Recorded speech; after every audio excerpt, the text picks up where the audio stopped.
Good afternoon, everyone. We're on the second reading of the Therapeutic Products Act repeal bill. The next speaker, Ricardo Menendez-March. Thank you.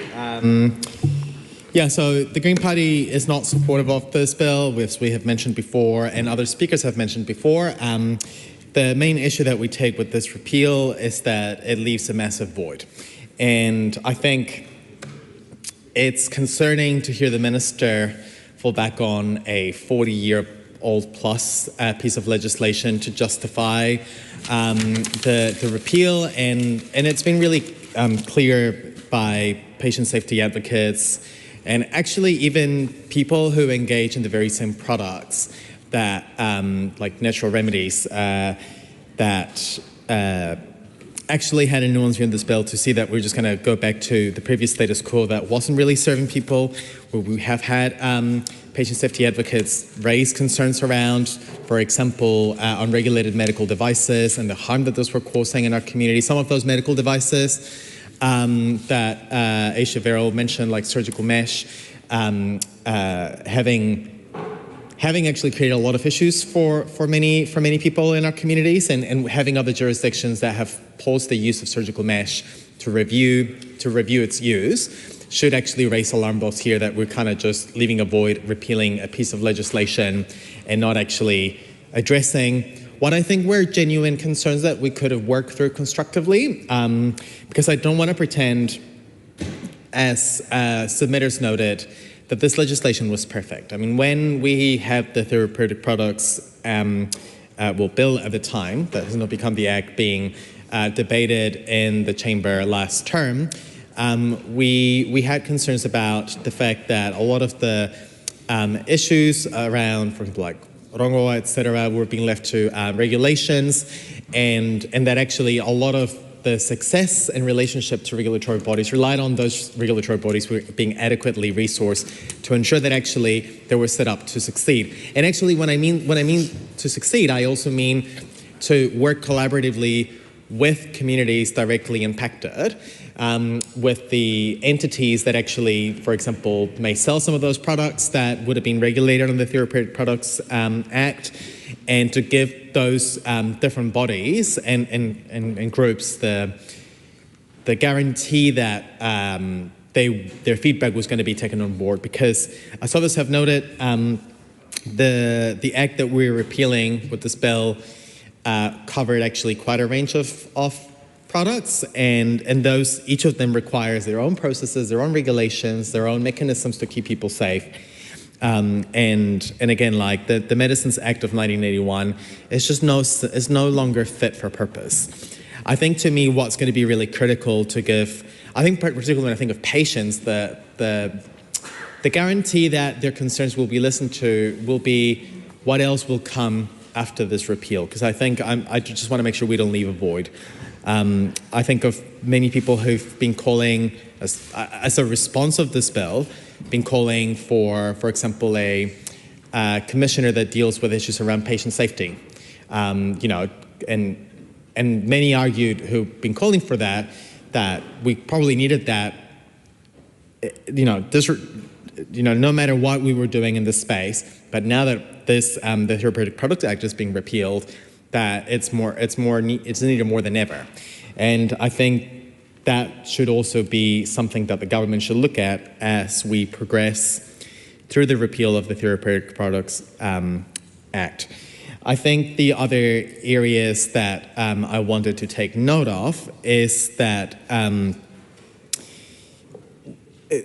the conversation around rongoa is something that should not just kind of be, should not end, because I think one of the challenges that we had last term when we started having a conversation around rongoa, around how we could make sure that the Therapeutic Products Act met our TEDT obligations, is that actually the Crown and therefore the government takes active steps to make sure that we create a kind of a way in which we enable it and not restrict it, but at the same time that we also don't allow the potential harmful co-option offered by non-Māori in a space that actually could allow for that. And I think that's a really difficult nuance to walk, and without active steps taken by the government to protect rongoa, we could end up having almost the worst of both worlds, which is like we don't have the kind of middle ground that we ended up in, which I think many of us were satisfied with. And I know that for at least Te Pāti Māori and the Greens at the time, that was one of the things that we needed to have resolved, I think, between the first and second reading,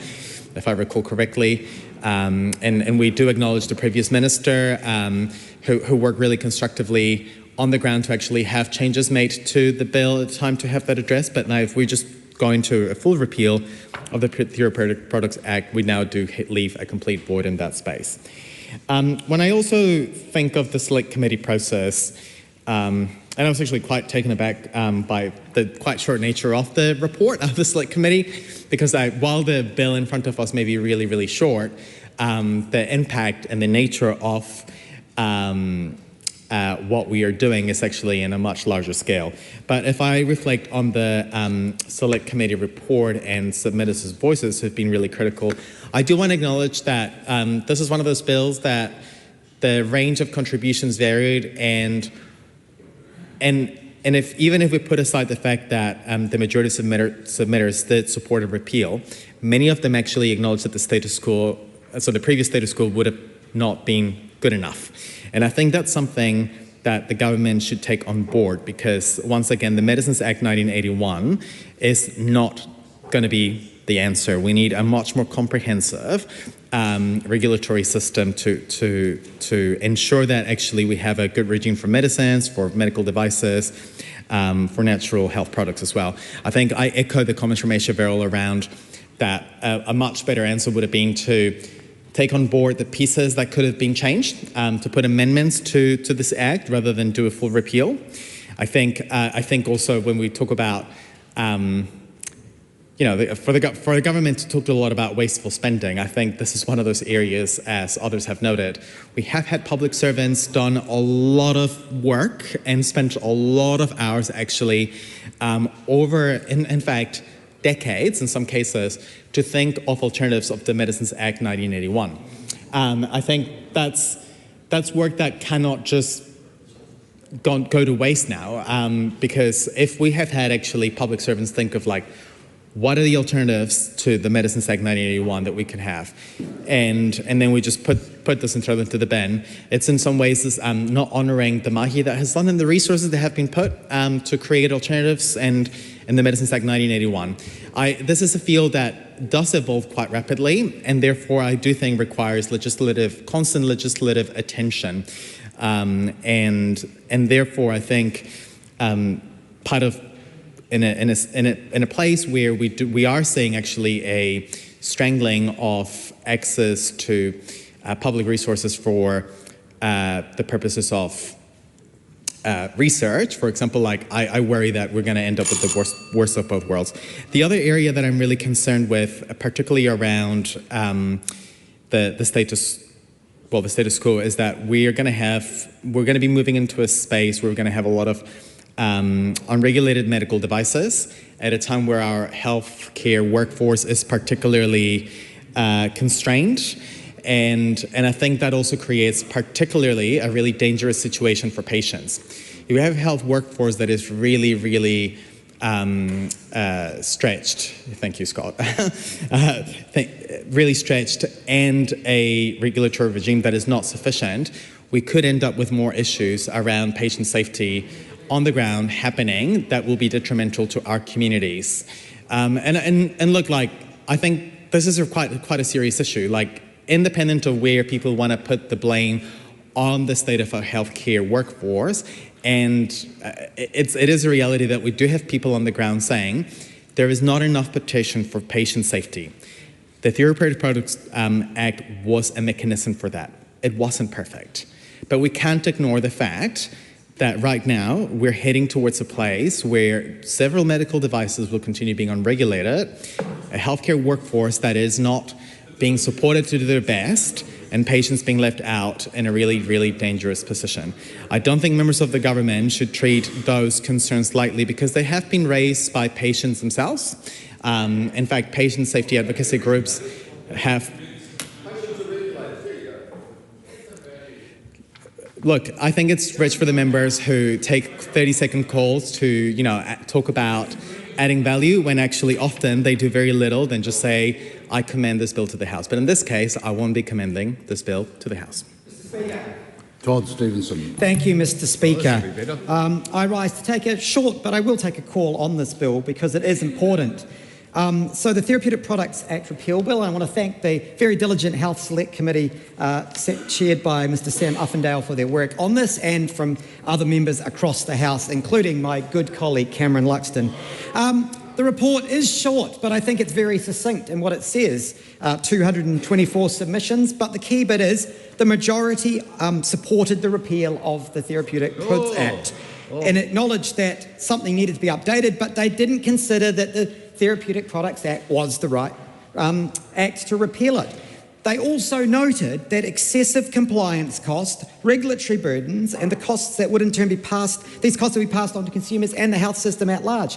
I can also tell you there will be significant delays in getting new technologies to New Zealanders if we had gone ahead with the Therapeutic Products Act. I just want to clear up a couple of things. With the repeal of the TPA, we won't be unregulated. Medical devices and medicines will still continue to be regulated. It will just be under the old regime. It's also worth noting that the Therapeutic Products Act wasn't going to come into effect until the 1st of September 2026. 2026. So this wasn't in effect. There was plenty of time before it was going to be in effect, and it's also plenty of time for us to modernise New Zealand's regulatory settings. And that will take the form, and I think some speakers already talked about that, of things like ACT's 30-day approval for medicines, which is part of our coalition agreement. So I look forward to that. I also just want to reflect that taking 20 years to update the regulations and the laws in this area is part of the problem. It shouldn't take that long. This is a very fast-moving area, and we actually need to do things much, much faster while still ensuring safety. And I think that we can do that on this side of the House with what we're going to put in place. And then finally, I just want to reflect on the amendment paper that the Minister has put on the table. This will be welcomed news to the natural product exporter sector. I've engaged with them extensively. Again, on this side of the House, we want to double exports out of New Zealand. And at the moment, we have this absurd regulations where New Zealand-made, say, vitamins and other natural health products have to meet New Zealand standards, not the standards of the country they're being exported to. And so again, we look forward to hopefully being able to deliver some relief in that area, and I commend this bill to the House. Hey, well done. Sam Uffendale. This is a simple bill, it's a repeal bill. The Therapeutic Products Act hasn't even commenced yet. The vast majority of the submissions were in favour of the repeal bill, and the government is working to build an enduring piece of legislation. I commend this bill to the House. 5 minutes call, Francisco Hernandez. Thank you, Mr. Speaker. Thank you for allowing me to take a call on this bill. I don't have a health-related portfolio as one of my portfolios for the Green Party, so my speech will be more low energy than perhaps members on the opposite benches are used to. More low energy. Look, I think it is correct that some members opposite have stated that this act repeals a bill that hasn't even come into effect yet. But I think it's still important to kind of discuss what the bill would have potentially done and also the gap that it leaves behind. I think the Therapeutic Products Act it took 15 years of development in New Zealand across 3 different governments. And look, I take the points of my comrades in ACT on the left here that it shouldn't take decades to create these regulations, but it does create a framework to modernize medical regulation in New Zealand. And I think it's particularly important to actually acknowledge that now there's a huge amount of medical treatments, advances, and devices that are now available on the market. And the Therapeutic Products Bill was the potential to create a regulatory framework around it, because we do need, and I think this is one of the, I guess, great philosophical differences that I guess separate the parties on the left with the parties on the right. I think it's the role of regulation in society. I think it would be fair to say, and I think my colleagues opposite won't object to characterizing it this way. I think in general, it would be fair to say that parties of the right believe in less regulation. And I think it would be fair to say that parties on the left, our libertarian friends and comrades across the House, yes. But for the left, we generally do see the need for regulation. So that's one of the big philosophical differences. Well, I mean, I think it's an exaggeration to call the repeal of the Therapeutic Products Act Big Brother, but anyway. And look, I think the main concern that we have is that the repeal of this legislation, and I acknowledge that the minister and I acknowledge that that government speakers have said that there will be a plan, but they haven't presented it as part of this proposal. This merely replaces it. So we would like to see what actually does replace it. And also, the question is, who's going to be doing the work of coming up with the alternative proposals? It just seems like there's a huge amount of effort and energy that went into doing this. I think I shared the reflections that were made by my colleagues in Labour and by my colleague Ricardo Menendez-March that it was an imperfect legislation. And I think the submissions that were received during the select committee stage, we acknowledge that it was an imperfect legislation, but surely it would be easier to, do a review or get rid of the key parts of it rather than scrapping it again and starting again from scratch, because it just seems like we're creating a huge amount of effort to do this. And look, who's going to be doing this work? Because I think this morning, there was a report on Orangey that said that there were further cuts to Health New Zealand. So are we going to be pulling, frontline health workers to be doing the work to replace this bill?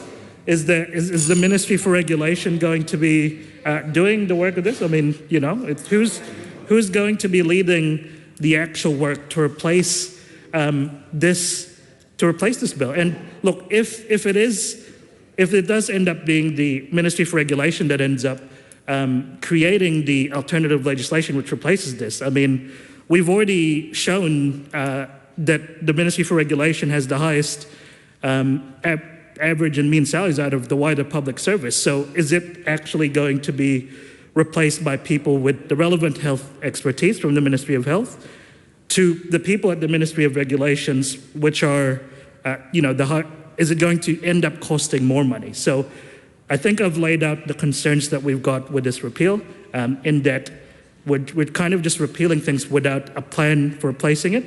And we absolutely do need to make sure that we're protecting New Zealanders. Thank you. Dr. Hamish Campbell.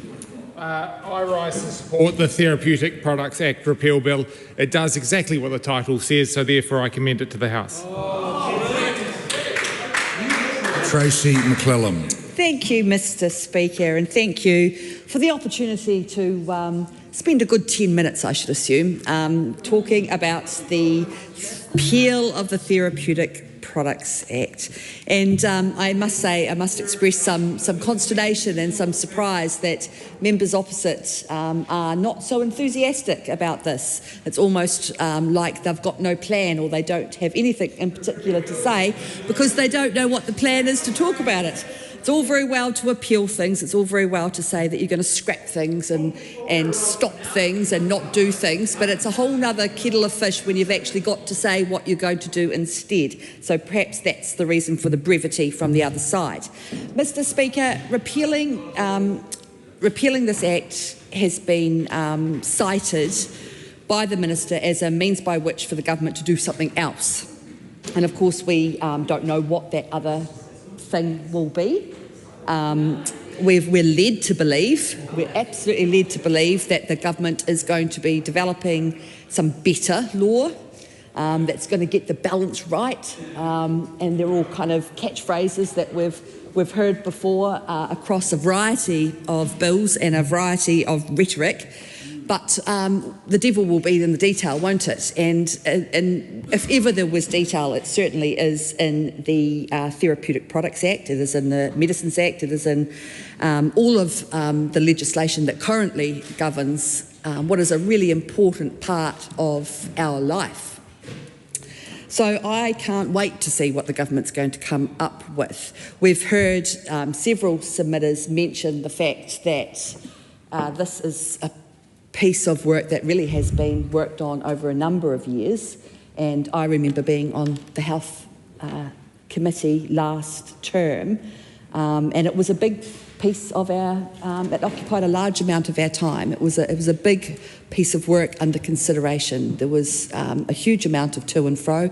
There were many amendments. There were some things that even in first draft we thought, oh, that's not going to work the way it was intended, and changes were made and loads of contributions were taken into account. So it's not a simple thing to do. But it will be interesting to see where this government lands, particularly because I don't think it would be unfair to say that the impetus for repealing this bill seems to be that New Zealand First in particular formed a bit of a pact with some people, a small minority of people who were quite exercised and quite wrong in a lot of expression of it, of some of their concerns. And we know that during that process, leading up to the election, that these were issues that were ripe for weaponisation. These were issues that were seen as good organising structures by which to stir up a little bit of controversy and to stir up a little bit of much-needed support. So it will be interesting to see, again, what this government is able to come up with. I've got a prediction, and I think it will be that they will obviously repeal the Therapeutic Products Act. They will work on an alternative. The alternative, as we know, will be split across a couple of different bills, and where we'll end up landing will be pretty much where we would have all along, because, again, 15 years of considered work by experts. It's unlikely to have to completely radically change where we need to go, particularly because when we think about what the rationale is behind those regulations and what the rationale is behind the legislation itself, and that is to protect people. Mr. Speaker, we've heard that the Medicines Act, we heard from the Honourable Dr. Aisha Verrill that the Medicines Act is particularly useless for dealing with the inevitabilities of public health emergencies, the sorts of things that will happen and that will require rapid approval processes. And we know that without the TPA, there is no real framework that we should feel assured about and confident about when we are talking about medical devices. 1981, things have moved on dramatically since 1981. There are medical devices that we talk about today in this context that we talk about as incredibly normal, incredibly not popular, that's the wrong word, but incredibly normal and incredibly commonplace that weren't even thought about in 1981. So, you know, the impetus for needing and requiring a good piece of legislation is really, really important, and it's not something to take lightly. The medicines and natural products, I think, is something that's also worth delineating those two concepts, because, again, they were in the TPA, and I understand that the government therefore has a preference, which is their prerogative, to parcel out medicines from natural health products. And I can understand why they would want to do that. We went through that first process where sometimes people perceived them to be synonymous, and therefore they overlooked the fact that the risk proportionate elements within the TPA were there in stark reference to the way that both of those products should be treated. And so again, it'll be interesting to see how the government acts with that in mind, remembering, of course, that the natural health product industry isn't a single a single body. It's not a homogenous set of people who all think the same way about regulation and all have a very clear idea of what needs to happen. It's in fact at least two quite different concerns at play.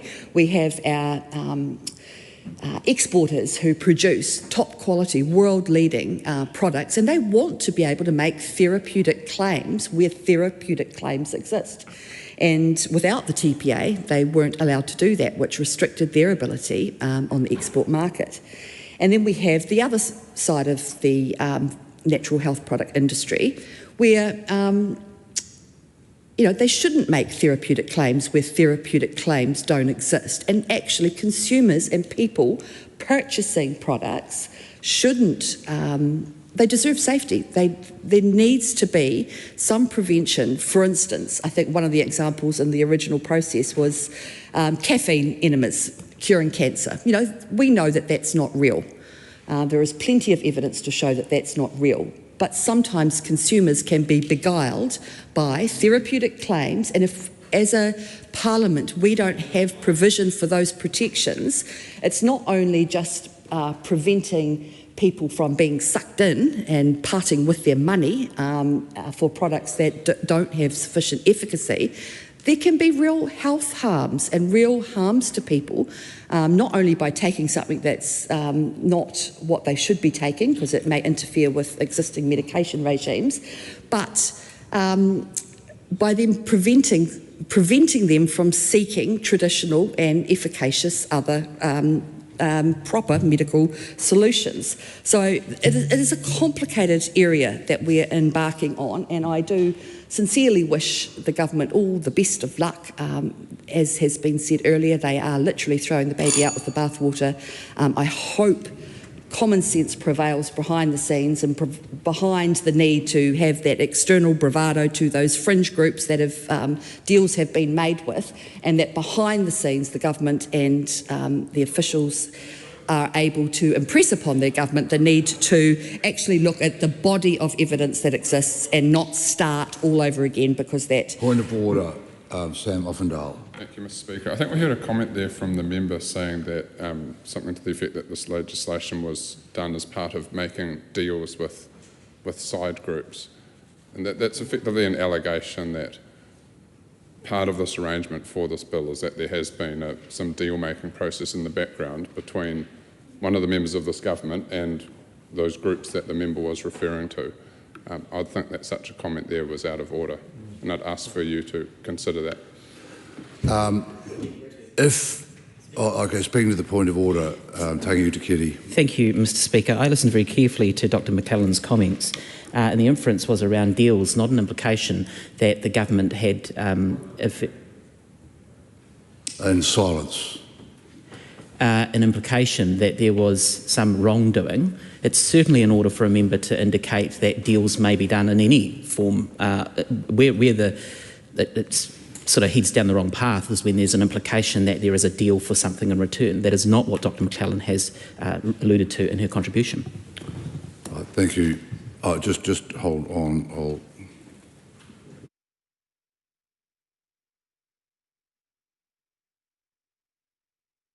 Those from the House last night will have heard a point of order on one word in particular, around pressure.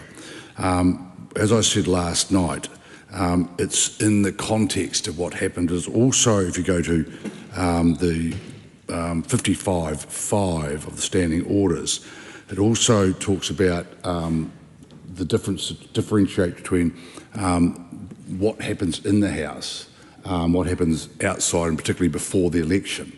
And so the implication that if something was decided as a policy before the election, then that is actually permitted within. It's when it's an influence that takes place within the House once the party is here. So my understanding is it was part of a policy coming into the election. So that would be the implication there. So the member can carry on.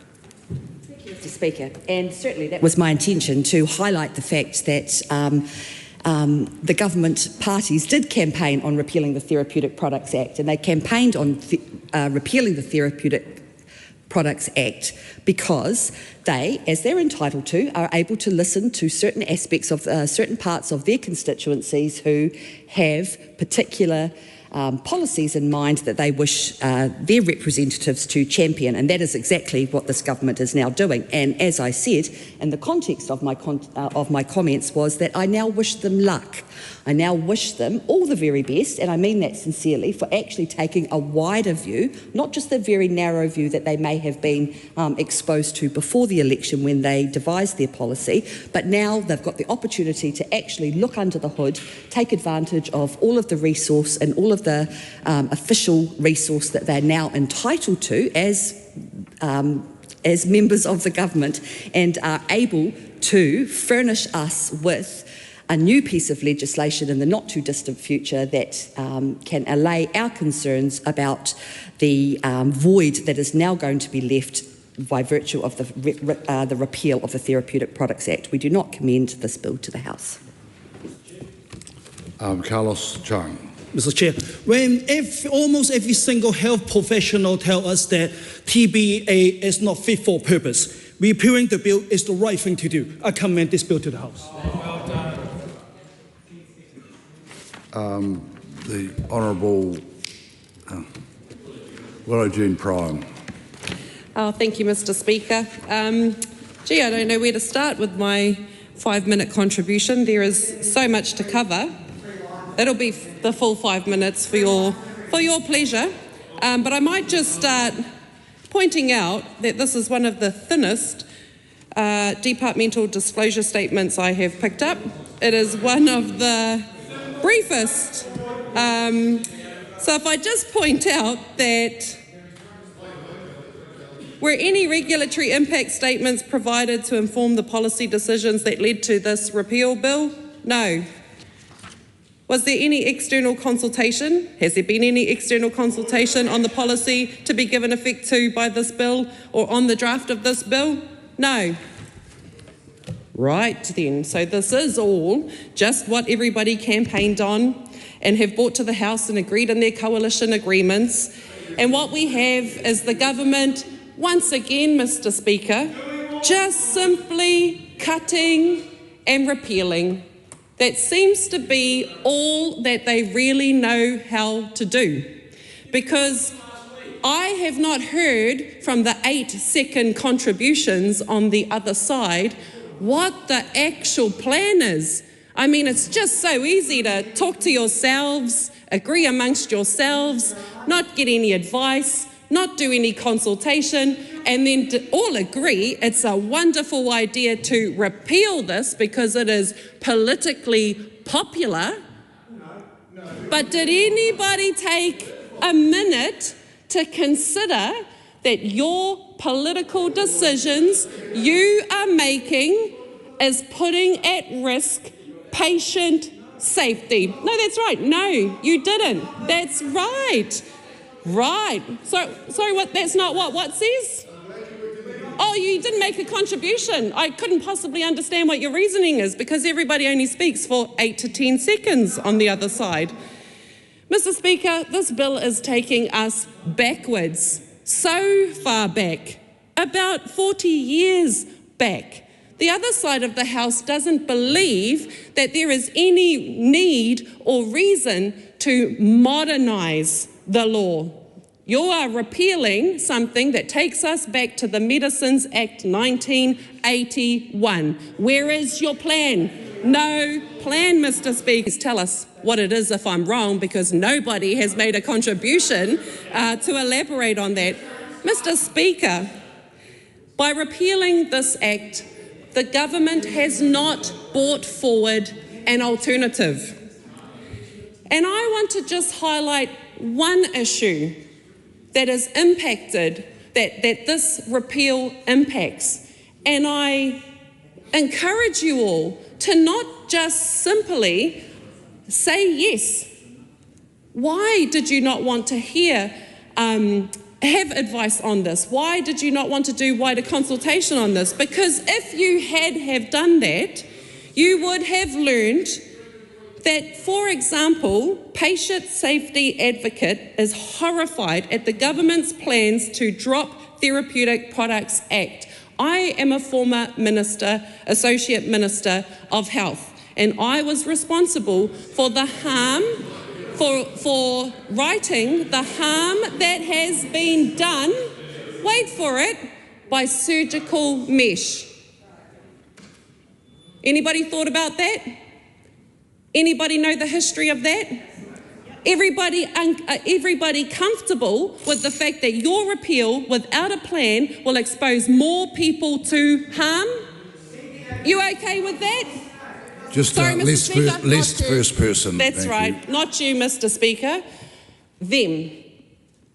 Is that side of the House okay, knowing that that the government has no plan in place after this repeal to address the very serious issues of harm that has been caused by by mesh not being regulated? They weren't sufficient, and that's why the advocates have been pushing for this and support this. 15 years of work has gone into it, and you are just the government are just throwing it out the door with no plan to replace it. So you are leaving people exposed to harm. I do not commend this bill to the House, Mr. Speaker. Tangi Utakiri. Oh, sorry. No, Tangi Vanessa Winnick. Sorry. Thank you, Mr. Speaker. I commend the bill to the House. The Tangi Utakiri. Well, thank you, Mr. Speaker. Isn't it interesting that the member who's just resumed her speech, her seat, has nothing to say about it? Actually, she probably resumed her speech as well. That was it, started and resumed all in one breath. Mr. Speaker, this is a terrible piece of legislation. No, not the one that's in place, the one that's actually you guys have put up here. That's the terrible one that's on the cards today. Mr. Speaker, this was something that was in its tentative stages, actually, with the Health Committee when I was a member of it in the last Parliament before Dr McClellan took over as chair of the committee. The existing piece of legislation indicates that there is actually already stuff in the Act that is provided for. Yes, there's a runway, and we'll talk about that in a moment, but the reality is this, sir. The government could have simply taken time to work through these issues.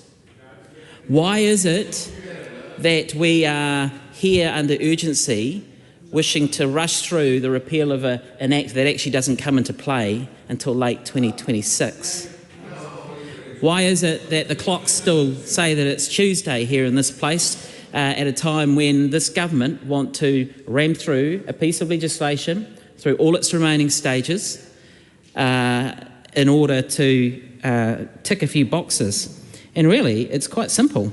It's because they have to, as a collective, prove to their backers that this is a signal that they're doing what has been asked of them.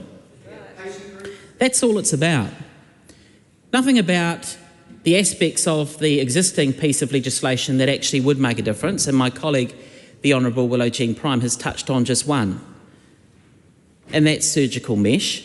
And actually that reminds me of, you know, the numbers of constituents, and I'm sure members in the House, and I'm sure members opposite, will have constituents or others that have spoken to them over their time in Parliament about the impacts that this has had on not just them, but on their whānau and the way in which they go about their lives. Not a single member of the government has taken a call to address how this piece of legislation will provide certainty of protection for those for whom that is a real issue. Not a single call has been made. Now, so, you know, we question why it is that we're in urgency and we're having to rush through this piece of legislation when the protection that exists for women who have that as a real issue and something that is extremely time sensitive as well. What's that, Dr. Campbell? Yeah, okay, so why don't you talk about that? You're the deputy chair of that committee and you said basically nothing except you commend this bill to the House. Second reading is the chance where this House, Mr. Speaker, second reading is the chance where members who are generally part of that committee can explain why it is that they've landed at this position. What I find rather disappointing, sir, is that the chair and the deputy chair of the Health Committee have taken calls, but they have not delved in the specifics around that. And so while Dr. Campbell might say, well, you know, no, it's in the report. Well, point out where. Where in the report does it indicate that this continues to protect women when it comes to issues around surgical mesh? It does not. So, you know, we would hope that when we get through committee stage, there'll be plenty of questions. I commend the government on its former bill in terms of committee stage, where we did actually hear from members opposite about some of the issues. I hope that they will take the opportunity to share some of the concerns and also some of the opportunities that they have addressed as part of that, because otherwise members that are listening and those that are watching are none the wiser as to why it is that this government doesn't want to maintain protections for those individuals in our community for whom surgical mesh is a real issue. So that's disappointing. Mr. Speaker, this is a bill that is going to really turn back the clock. It really is. I mean, we're talking about returning to a piece of legislation that's 1981. So much has changed since 1981. When we think of the aspects of innovation and technology and all of those sorts of things, and when we align that alongside medicine, medical devices and opportunities, so much has changed. We can all reflect, sir, on members of our own families for whom innovation and technology in the medical space has meant the difference between life and death. This is a bill that seeks to basically discredit or remove not just protections, but a lot of the thinking in the space around innovation and technology. Now, we need to keep up in terms of our pace with technological change. This bill, in terms of it being a repeal bill, is doing absolutely nothing in that particular space. It is a piece of work in itself, but what it seeks to basically remove is all of the years of work that governments of various different colours have been working on over the last 15 years to get to this point.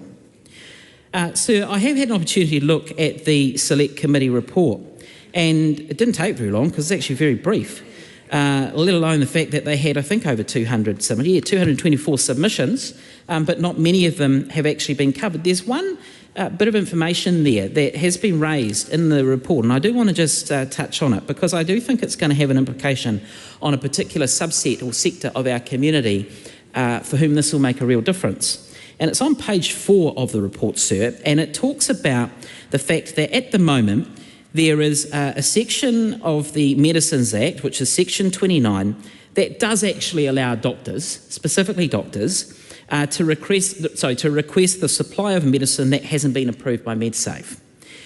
Now, the submitters to this process had indicated that actually there is another group of medical professionals for whom this would actually make a lot of sense.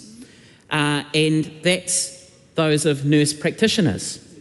Now, when we're having real issues in this country, and this is a government that clearly wants to make it worse because they're not interested in having frontline support when it comes to health services in Aotearoa, New Zealand, this opportunity for nurse practitioners to be able to have that right, to be empowered under legislation or regulation, to support communities for whom it's really difficult to gain actual support or assistance, to be able to have that exception or that provision is going to be a game changer.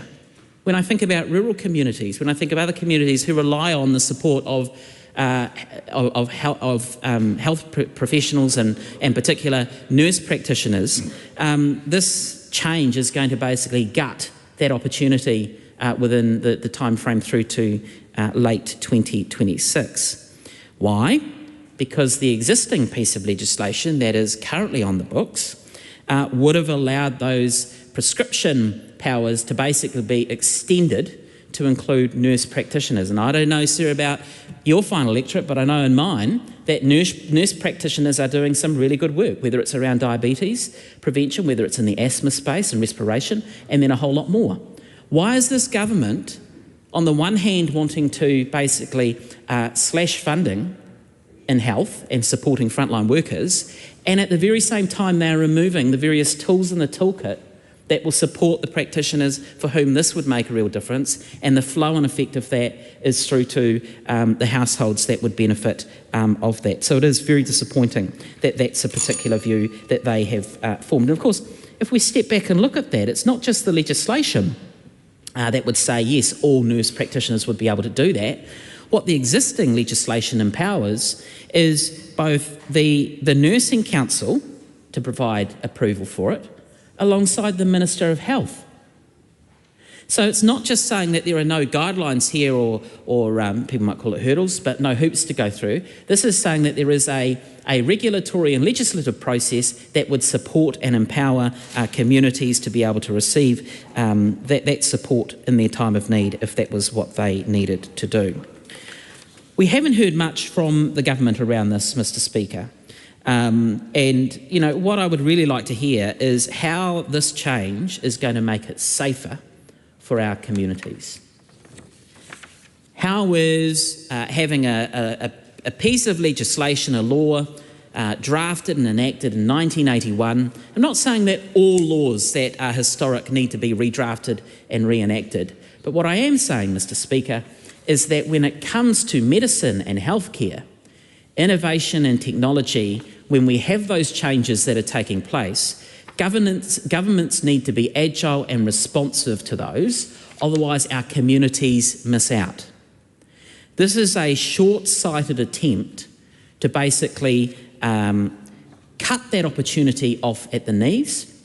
The government has a runway through to late 2026.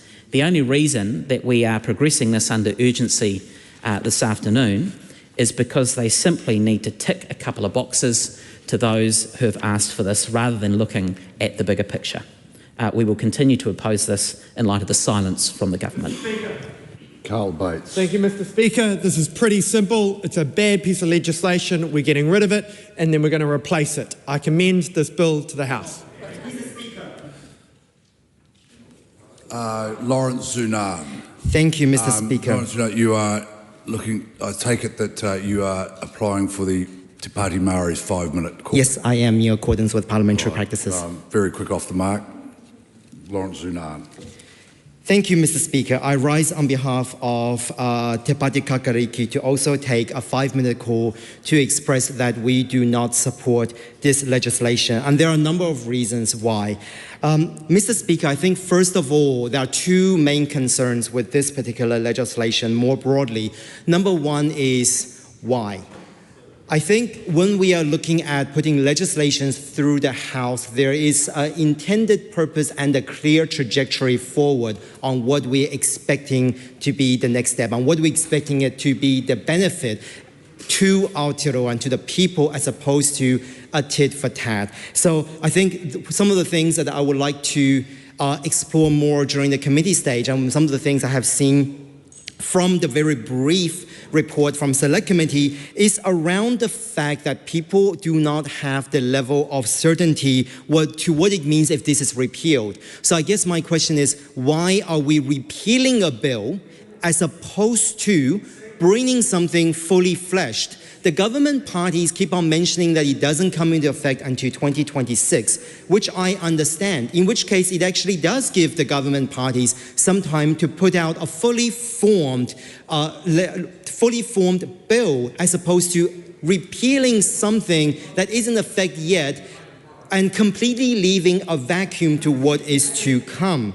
Now, the second part of this is more concerning in terms of the fact that we do see the minister in charge, and it would be good to get some of the advice from the minister when we get to the committee stage, that we're seeing a lot of work being done, but not a lot of work being done on the main ministerial portfolio, which is seniors, which is a growing concern.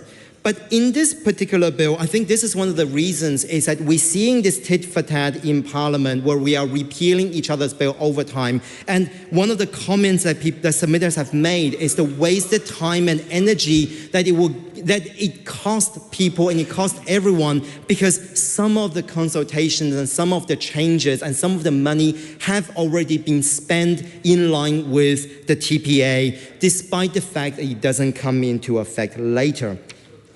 Mr. Speaker, and to give a broader context in terms of the original TPA. You know, I think other speakers has mentioned a lot in terms of the various elements when it comes to then NHPs, when it comes to medical devices such as surgical mesh, when it comes to other forms of medicine and pharmaceutical active compound.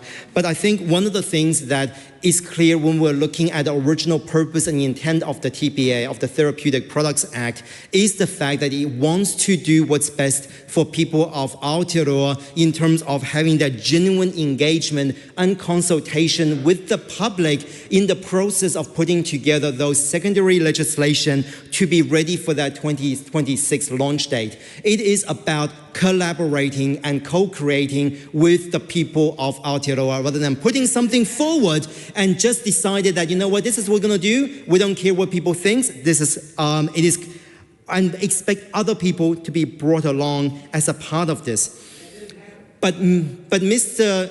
Speaker, there are other things that I think are also kind of important in this. And I think many have mentioned, and I would like to hone in on one particular legislation that was going to be, that was repealed under the TPA or is updated in the TPA, but now has been repealed and put everyone into a limbo situation, and that is the Dietary Supplement Regulations 1985. Now, people have mentioned that is 40 years ago, and we have seen that NHPs have come a long way since 1985, and there's also a lot of research that's being done. And I think I want to also draw attention to the House of the most recent. In fact, over the last few days, some of the concerns by the US FDA has around the company AG1, and in terms of some of the investigation and discovery that has been done around liver harm issues, and also an increased level of hepatic enzyme functions that we're seeing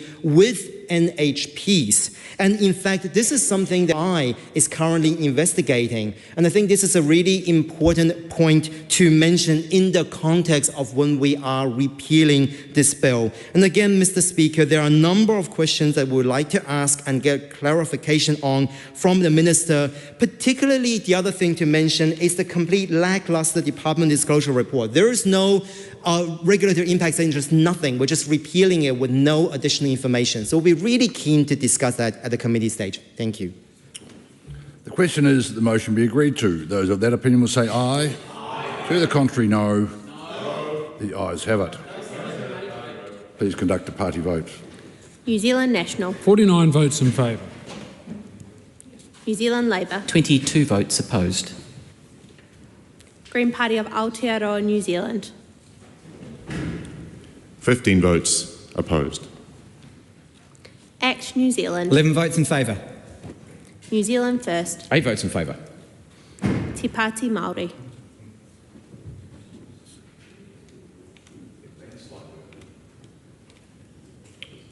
In silence, please.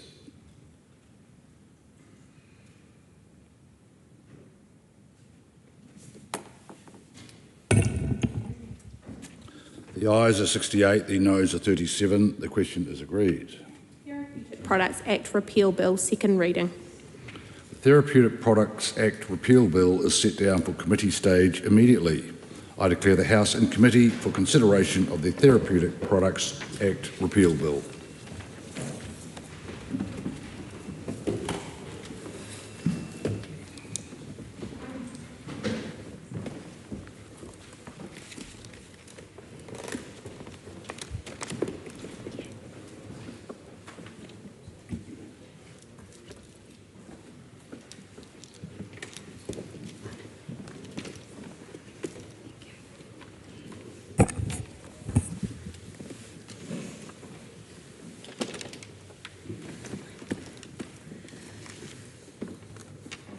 Members, the House is in committee on the Therapeutic Products Act Repeal Bill.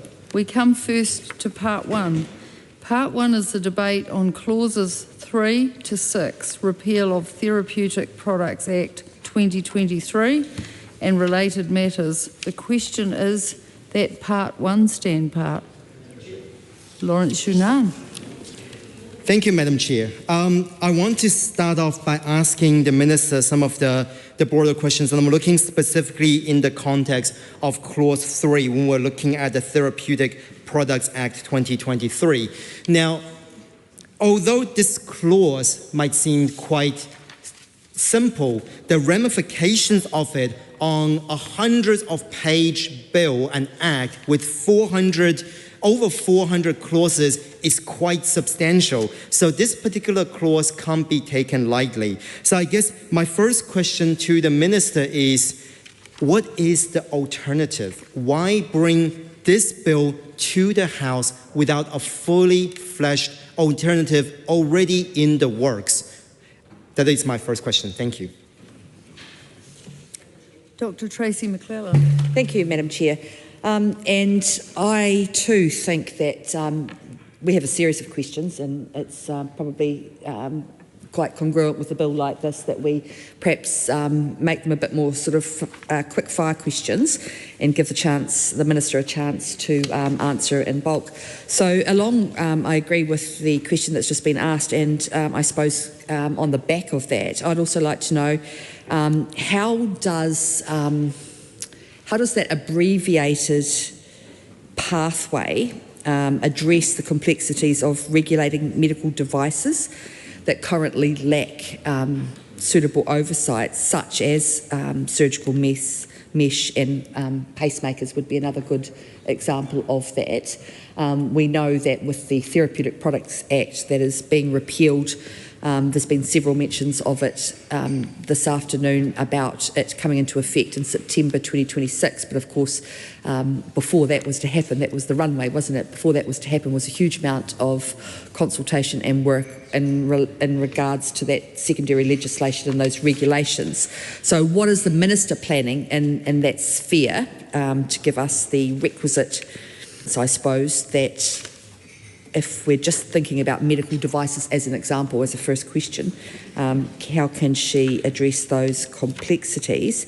And also I'm wondering, can the Minister provide some sort of timeline for the implementation and explain how the delay, that will inevitably happen. Again, we've heard comment that it doesn't matter because the TPA wasn't going to come into effect until 2026. But if you think you're starting over again and you're still not going to have to go through that secondary process, then that doesn't make sense. So can the Minister provide a timeline for what will be ultimately implementation and explain how the delay could impact confidence in regard to that regulatory reform? Thank you. Tangi Utakere. Thank you, Madam Chair. Similar sort of question, but a different line, and that is around that sense of urgency. Why the Minister believes that when it comes to Clause 3 of this part, that it is important to do so, despite the fact that there is an existing runway in place. So that's the first part. But in the second reading contributions, Madam Chair, there were a number of comments about one example, and that's surgical mesh.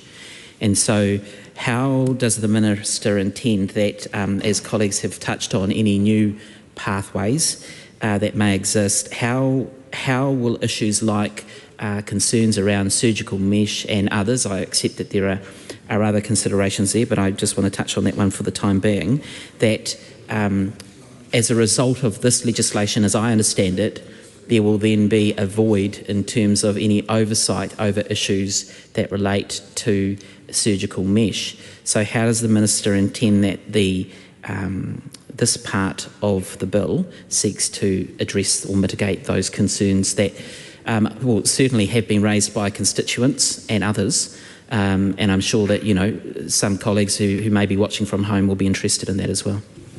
Scott Willett. I'll take the Minister first. Honourable Casey Costello. I thank the members for their questions and the valid concerns about why repeal versus amendment has been raised a few times. And I think it's important to recognise that across the House we recognise this as a big piece of work. What I want to ensure the members is that this is not throwing the baby out with the bathwater. We are very much aware that there is a lot of value in what has been done, and that there's a lot of knowledge and gain through that consultation process.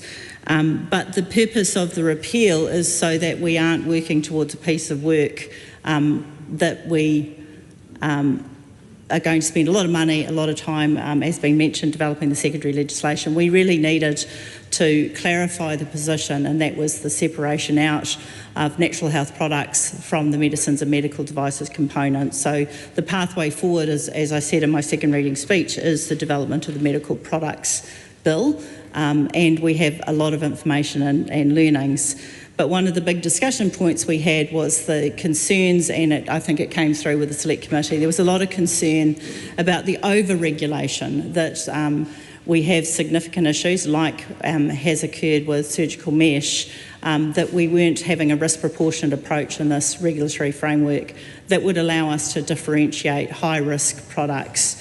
And that was, I think, came through from the Select Committee responses about the over-regulation. So the need to act at pace to repeal was so that we weren't continuing with a piece of work. I think the other thing is that why not amend? We've broadly recognised across the House that we have talked a lot about the complexity of this legislation and the importance to get it right. And I don't think you want to come into a piece of work that is as significant as this with the legislation that before it's even in place, we have done a whole lot of amendments and repeals to the existing legislation before it's come into place. So I think it's important that we recognise that this is about allowing us to reset the program of work, and the repeal allows us to do that reset and keep moving forward. There has been a lot of concerns about the surgical mesh issue, and I recognise and I give absolute total respect to those brave women who fought so hard to have this issue recognised and concerned. But the controls and systems that were in place around surgical mesh, the pause on the use of surgical mesh and the ongoing development of guidelines is continuing. There is nothing about this repeal that will change those controls and protections that are in place currently. So the assurance is that we have a complete recognition of the importance to not undo anything and any of those safeguards that are currently in place.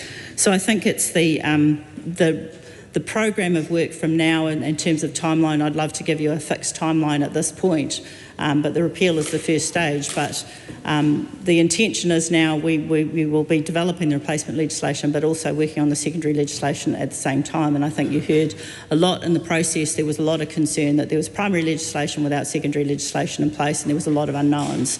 So we want to make sure that there's some balance in this process as we develop, as we move forward. So I think the recognition across the House and the expertise is that we all know how important this is to get it right.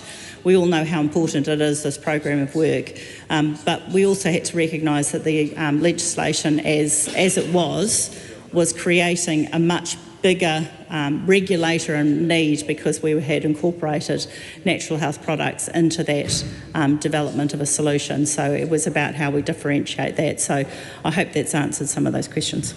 Scott Willis. Thank you, the Minister, for your explanation, which has helped me shape up my question and partially answered it, or given me some guidance, because I wanted to reflect on my colleague Lawrence Zunan's question earlier. I understand the Minister wants to sweep things clean back to 1981 and then start again. So I'm really wanting a little bit more detail about what that legislation might look like, because surely there has been some thought put into it. And what I'm really interested in is what proposals in more detail does the Minister have for delivering a modern regulatory regime? And I'm not seeking the general approach. I'd like to hear some detail, because... Can we have quiet to my right-hand side, please? I'm listening very carefully and I can hear some of the points that have been are being made. I think the questions around the pathway to the Minister are fair, but there's no expectation that the Minister should be able to explain. It's a repeal process. There's no onus on the Minister to explain the next piece of legislation that's coming. So just to clarify that.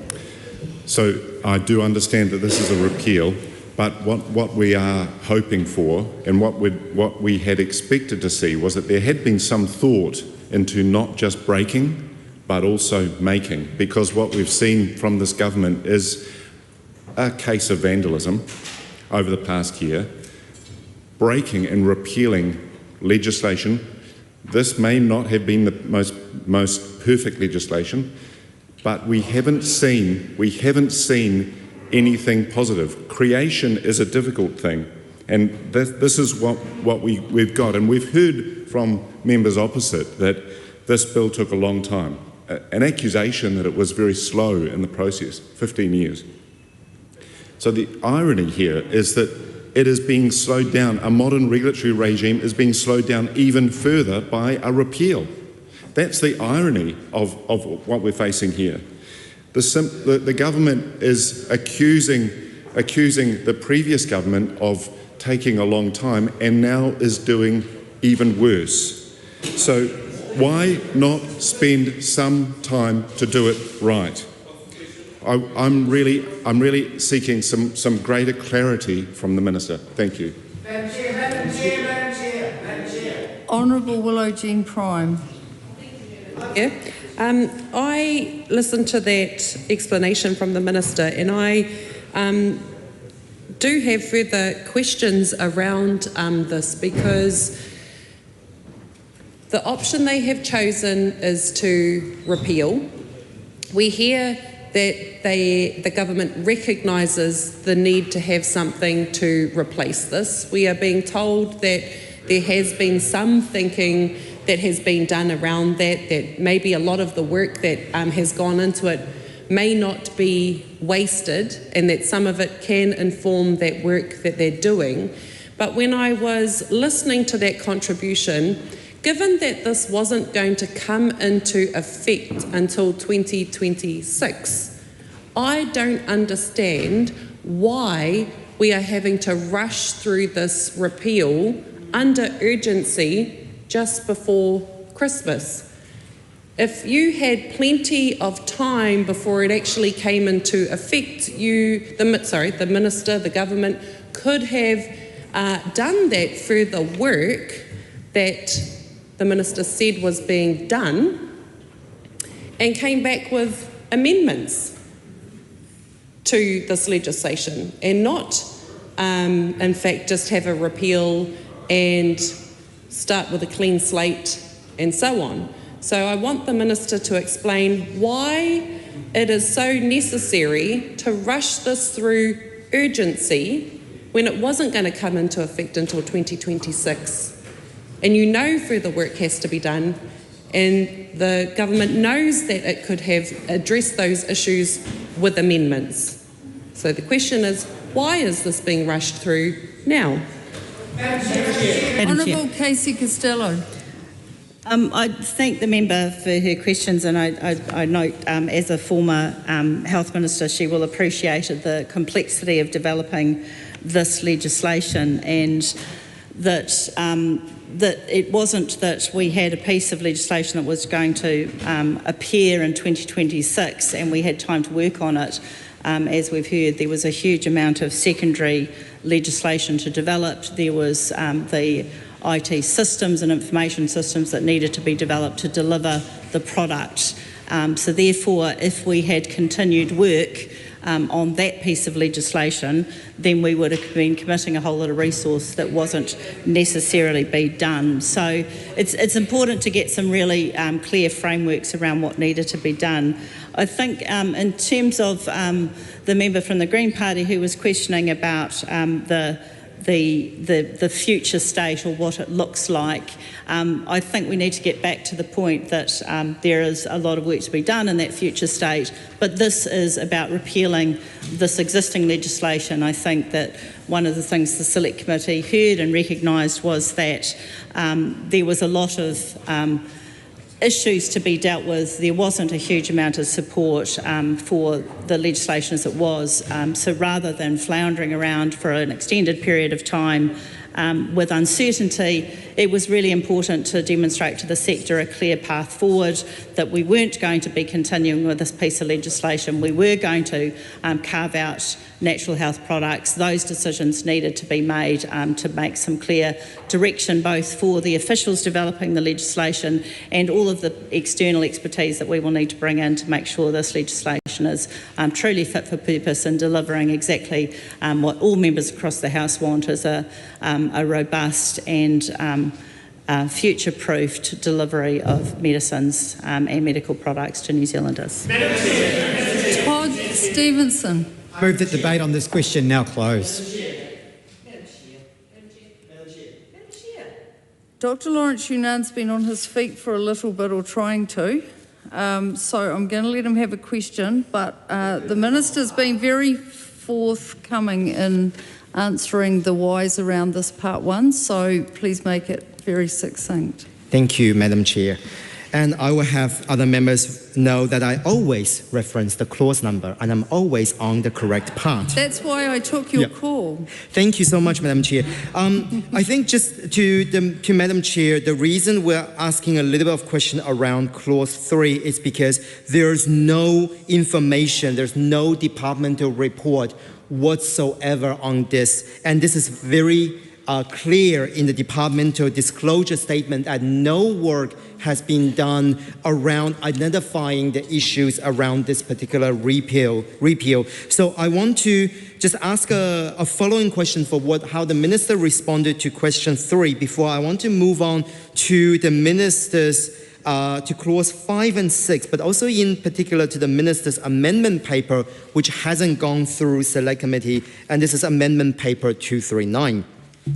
So on clause 3, one of the things that the Minister said that we're looking at a reset, and I appreciate what the Minister is saying in terms of what will happen, but I kind of want to check with the Minister, again, in lieu of a departmental report or any sort of regulatory impact statement or supplementary analysis, is what about the work that's being done already? Does the Minister know how much work has been done in terms of secondary legislation or consultation before we are repealing this bill? Again, there's no information on this. And this just provides some certainties to some of the submitters who also reflected to say that time, money, and effort already spent on the process of introducing the TPA.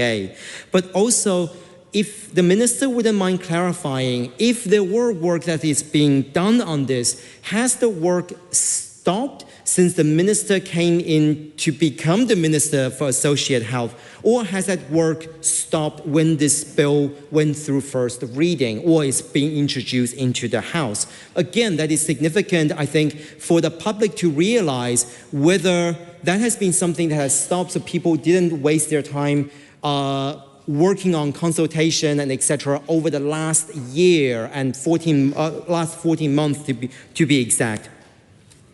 In terms of section 5 and 6, again, still on part 1, we're looking at amendment to the Food Act. And I want to just check the Minister's clarity in terms of her amendment paper 239 and the new addition of clause 6, subclause 3, and 6A and B. And particularly I'm interested in B on the fact that we're looking at dietary requirement or supplement not being a part of this or has been excluded from some of these. And I just want to ask, in light of some of the recent examples I mentioned, particularly with the MPI's investigation into AG1 and other natural health product issues, whether she will have confidence that this isn't going to put people at harm because it's now being excluded from some of that food standard that we have. Thank you.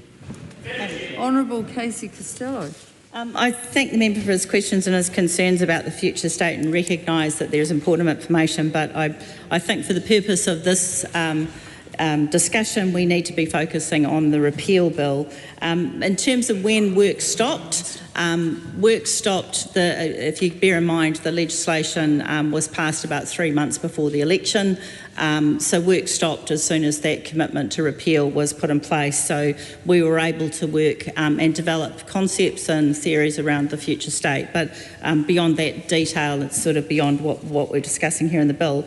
I think I'd like to just highlight first, before I go into the amendment, was just to talk about, we've had a lot of discussion about going back to the medicines legislation, and we talk about the 1981 legislation, but we have to recognise that since 1981 there has been quite a significant amount of amendments, and there will continue to be amendments as we work through this process to ensure, we touched on the nurse practitioners and those, so work is continuing around how we create more efficiencies within the existing legislation. So we're not sitting dormant, not doing anything about how we can gain efficiencies and improve health systems in the meantime. But I think it's worth noting that we're not talking about going back to anything. We are continuing with the legislation that we're currently operating under. We're not reverting, we're not changing, and so I think when you talk about the departmental statements and the impacts, there is no impact because we're not avoiding anything. They weren't in place, so therefore there is no impact because the existing framework continues and will continue through this process. So we're not changing anything significantly, so impact has to be considered on that basis. I will take some time just to talk about the amendment, because I can appreciate this walking into it relatively fresh. It's just a bit of an anomaly around the legislation. So the amendment paper lays the groundwork for improvements to the regulation of dietary supplements. The effect of the amendment paper will be to move the Dietary Supplements Regulations 1985 from the repealed Food Act 1981 and instead deem them as being made under the Modern Food Act 2014. While this may sound like a merely procedural change, it will bring some immediate benefits to dietary supplement exporters. Following the lift and shift of the dietary supplements regulations, exporters will be able to apply for exemptions from New Zealand labelling and composition requirements. This will enable them to better compete in international markets. At the moment, our exporters are competing with other countries' products at a disadvantage. Other countries can make and label their products according to the laws of the importing countries. Our manufacturers must follow New Zealand rules, even if they are incompatible with overseas laws. Industry has long advocated for exemptions for exported products. We have a chance to help exporters today, and that is the reason we're bringing it through today, because this is an opportunity to do, as you've mentioned, do something sooner. While the Therapeutic Products Act would have included provisions for exported dietary supplements, it would have also imposed overly complex regulations for these products. Making this change via amendment to the TPA repeal bill shows that the government is continuing to listen to industry and is delivering on its commitment to double exports within 10 years. The lift and shift of the dietary supplements regulations is only the first in a series of reforms to the export and dietary supplements and the longer term other natural products, and we're working on those solutions moving forward. Thank you. Tangi Utakere, I understand the members just put an amendment. I have, but not relevant to part one. It's to commencement. I'll talk to that. Thank you. Thank you, Madam Chair. Madam Chair, I want to speak to Clause 3, and this is very important because there are still a number of questions that I understand members on this side of the House have, and it's important for us to work through those. The reason for that is that what Clause 3 does is it repeals basically all the work that is currently in place at the moment being undertaken under the existing Act that this particular bill seeks to repeal. So I know it's one sentence, Clause 3, but the implications of this is really where it all comes down to it, is going to basically can all of the work that has been put in place. So I've got questions around Māori approaches to rongoa. I've got other questions around other forms of device. I've got challenges around natural health. They are all things that currently are in play as a result of the legislation that is in place right here, right now. What this bill is seeking to do is to not just put it on hold, it's basically seeking to can it entirely. And so my questions for the Minister are around what mitigation can she give for the various things that I wish to touch on to, I guess, mitigate the concerns that we may or may not have about whether we think Clause 3 should be enacted or not. So this is about whether the bill is going to be repealed or not. So the first one I want to touch on, and I accept that that surgical mesh has been referred to, but it really is around the significant risks that are associated with many of these medical devices outside of surgical mesh, and what immediate measures the Minister intends to put in place. What I heard from the Minister, I think, was that there is a piece of work that will be ongoing. She cannot give a definitive time frame for that suite of works that's going to be undertaken or given. But what I think she hopefully is able to provide the committee with is some mitigation that these concerns that are in place right here, right now, and that's the reason why the Principal Act has been put into place, to sort of, I guess, ameliorate some of those concerns. What is the Minister seeking to do to ensure that the risks associated with unregulated medical devices, so not regulated ones, because that's subject to a whole new sort of process or framework, but the unregulated medical devices, that those that might want to engage, if they're able to, with that type of device would right here, right now understand that there was a framework in place that would provide some certainty for them. If this bill is repealed, that certainty goes. So what is the Minister's response to address the concerns for those out there that might have concerns in this space? What are the Minister's plans that to, I guess, allay some of those concerns? The other is around the regulatory approach to these devices. Where do we sit compared with other global or international best practices? So is the Minister concerned that by repealing this legislation we would be better or we would be worse, or there is no difference in terms of how we might be seen in a global sense, our international reputation, which is very important to this Parliament, indeed, I speak for the government, but it could be for them, how these changes or this proposed change would place us compared with other parts of the world. Honourable Casey Costello.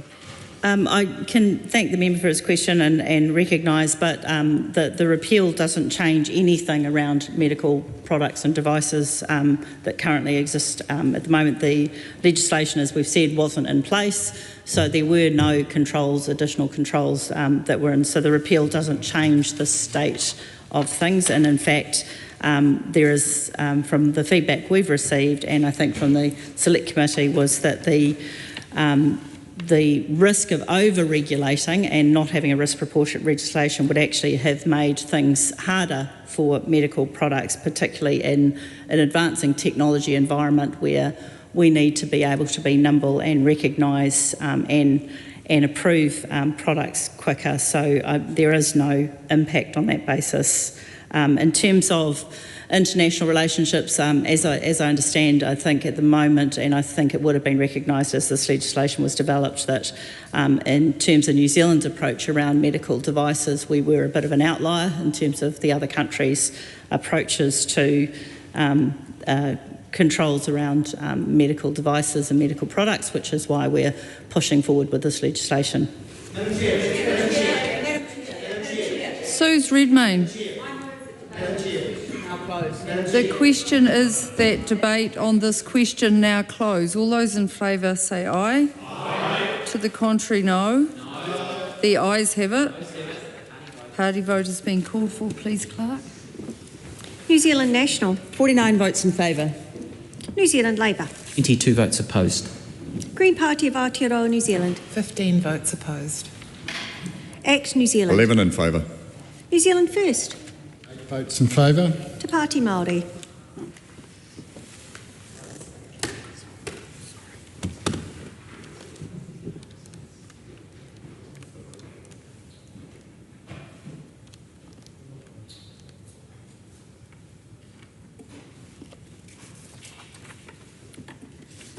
The ayes are 68, the noes are 37. The question is agreed. The question is that the Minister's amendments to Part 1 set out on AP number 239 be agreed to. All those in favour say aye. Aye. To the contrary, no. No. The ayes have it. Party vote is being called for. New Zealand National. 49 votes in favour. New Zealand Labour. 22 votes opposed. Green Party of Aotearoa, New Zealand. Te kamarima ngā poti whakahe. Act New 11 in Zealand. favour. New Zealand First. 11 votes in favour. Oh, it's eight, how many have we got? 8 votes in favour. Te Pāti Māori. Work with me. The ayes are 68, the noes are 37. The question is agreed. The question is that Part 1 is amended, stand part. All those in favour say aye. Aye. To the contrary, no. No. The ayes have it. Party vote has been called for, please, Clerk. New Zealand National. 49 votes in favour. New Zealand Labour. 22 votes opposed. Green Party of Aotearoa, New Zealand. Te kamarima ngā poti whakahe. Act New Zealand. Good in favour. New Zealand First. 8 votes in favour. Te Pāti Māori. The ayes are 68, the noes are 37. The question is agreed. Members, we now come to Part 2. Part 2 is the debate on Clause 7, repeal of this Act. The question is that Part 2 stand part. Lawrence Yunan. Thank you, Madam Chair. I would like some clarification, first of all, from the Minister on this. I know it's just one particular clause, so we'll only be taking one call on this unless the Minister, further clarification is required.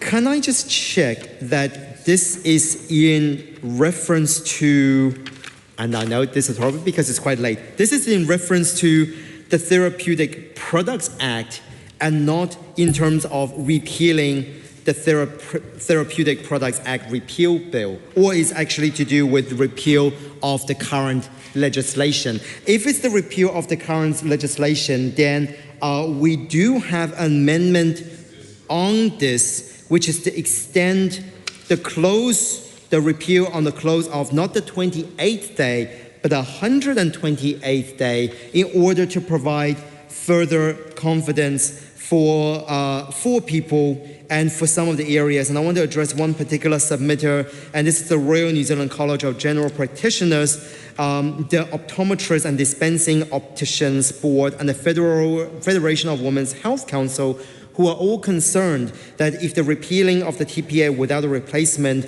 it might be harmful for the people of Aotearoa and will leave significant gaps in the regulation of medical devices. So I guess just a clarification of what is repealing, and if it is the one that I think it is repealing, then we have an amendment if the Minister wouldn't mind considering extending the close from 28 to 128 days. Honourable Casey Costello.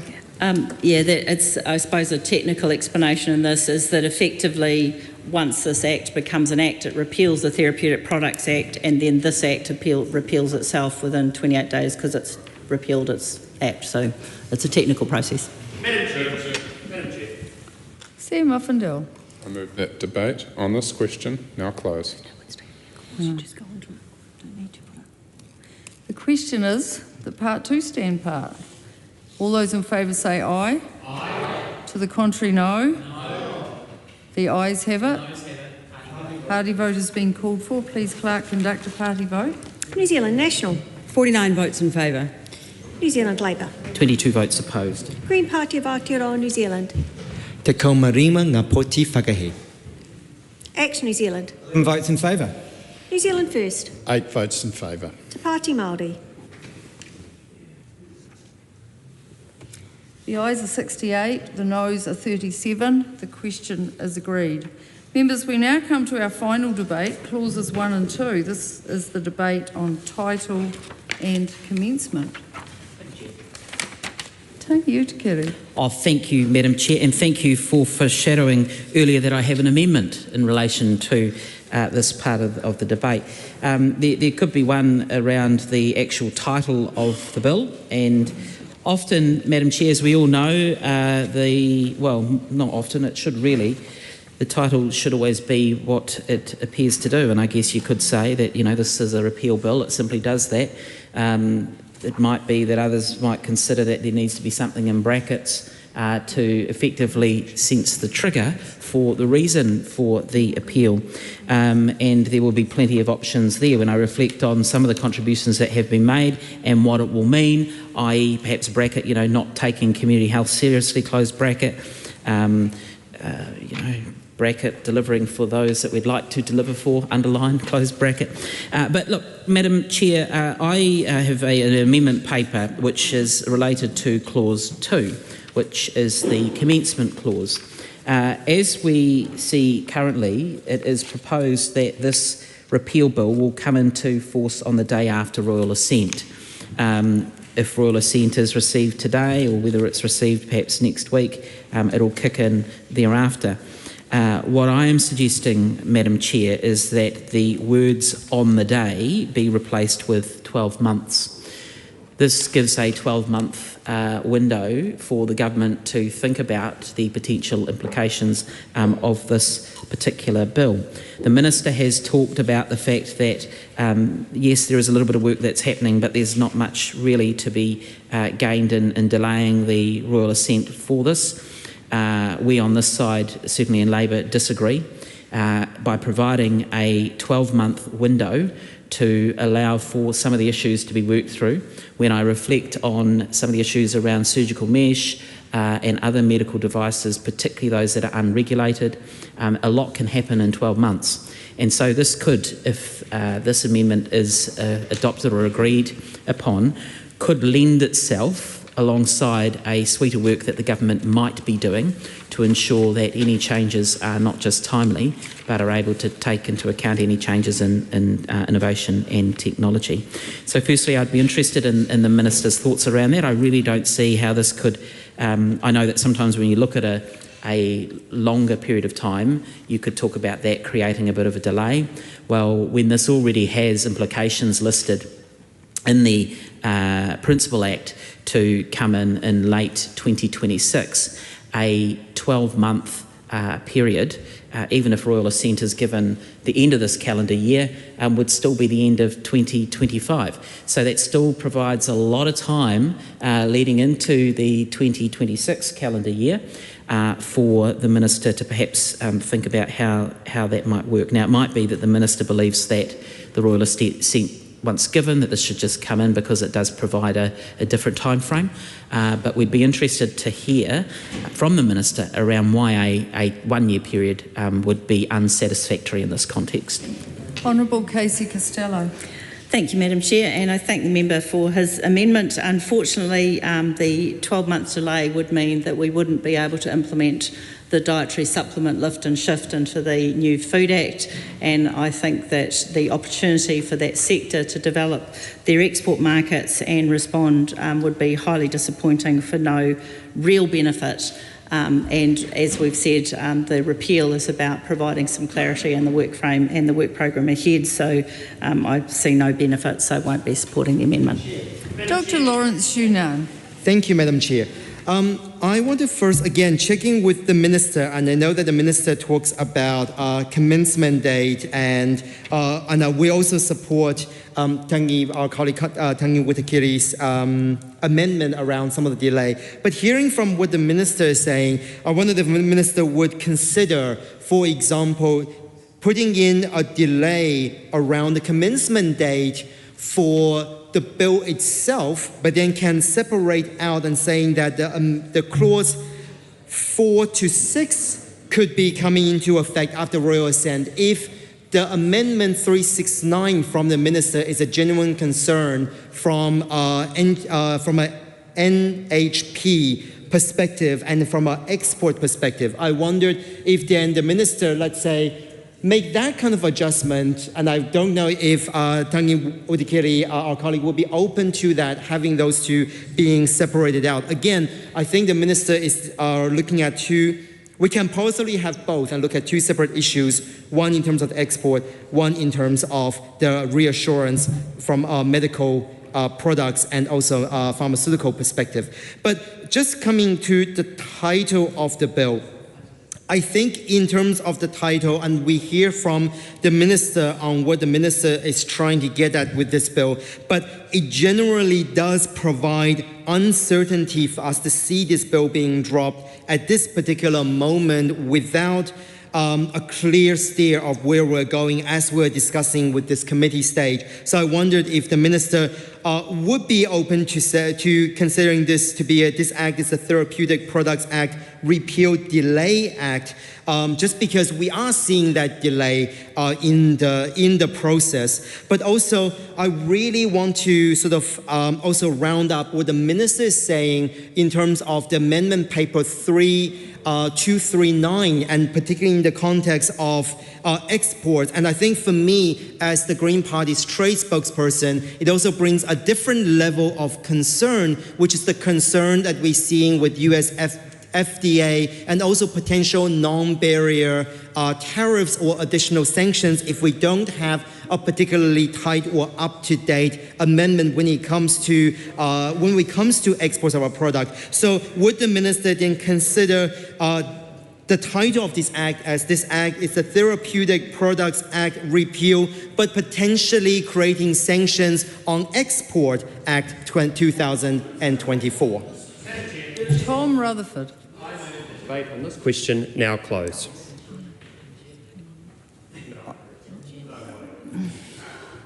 One more. Oh, how about that? Wasn't it? Last one. But make it relevant. Oh, I will. Quick. And quick. Well, I've got 5 minutes. I've got 4 minutes 55, Madam Chair, of relevance, and I'm happy to share with the Parliament. Madam Chair, thank you. Look, I take the point that my colleague Dr. Shunan has raised, and I would be very open to making those changes if he's aligned to support that. The 12-month sort of time period that I've identified, I have heard what the Minister has said, but I do think that there are significant considerations. The Minister has talked about the implications for international what's the word, sort of not negotiations, but obligations that exist, particularly in the health supplement or dietary supplement sort of frame. I invite the Minister to reflect on the consideration of all the other changes that are impacted. So I accept what the Minister has said in her response, that there are international considerations there. But Minister, surely that needs to also be weighed up against all of the other things that effectively you are gutting as a result of this repeal bill through the Parliament. And so the commencement is very important in terms of when it comes in. So I am, I don't know if my colleague from the Greens wants to initiate that particular change or not. If he has, I'm happy to support that. If not, well then we'll stand where we are with the original amendment paper. But I do invite the Minister to reflect on not just the international obligations and commitments, but all of those other things that are also important as well. Madam Speaker, I note that there have been no other contributions and the Minister has not responded to the title. So my question to the Minister when it comes to Clause 1, which is the title clause. I know I had identified a few options there. My question to the Minister is she satisfied that the title as is currently provided for the Therapeutic Products Act Repeal Bill is an accurate title for this bill? We haven't heard from her around that. It might be that her view is that simply calling it a repeal bill is appropriate. In light of that, though, has she thought about the various contributions that have been made in the House today, and if so, has she perhaps changed her mind, and would she like to consider a different, because we haven't heard from the Minister around this, and it might be that she is somewhat persuaded by the comments and submissions that have been made by members of the House. If not, well then we'll hear that, but I don't think there are any other amendment papers on there. Madam Chair, I thank you for your kindness in allowing me to take a call, not exhausting all of my time allocation. Honourable Casey Costello. I'm sorry. I just think it's worth clarifying because the previous member talked a lot about international obligations, and I have at no point talked about international obligations. What I have talked about is international opportunities for New Zealand's market, and I think that's what the consideration here is. So I just wanted to get some balance into that commentary, that this is about creating opportunity for New Zealand's export market, and that's the reason for it. The question is, I just started voting. I know, but Carlos Chong. Debate on this question now closed. The question is that debate on this question now closed. All those in favour say aye. Aye. To the contrary, no.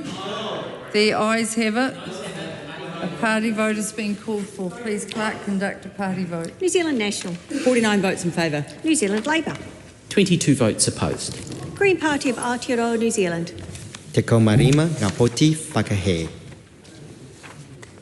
Action New Zealand. 11 votes in favour. New Zealand First. 8 votes in favour. Te Pāti Māori.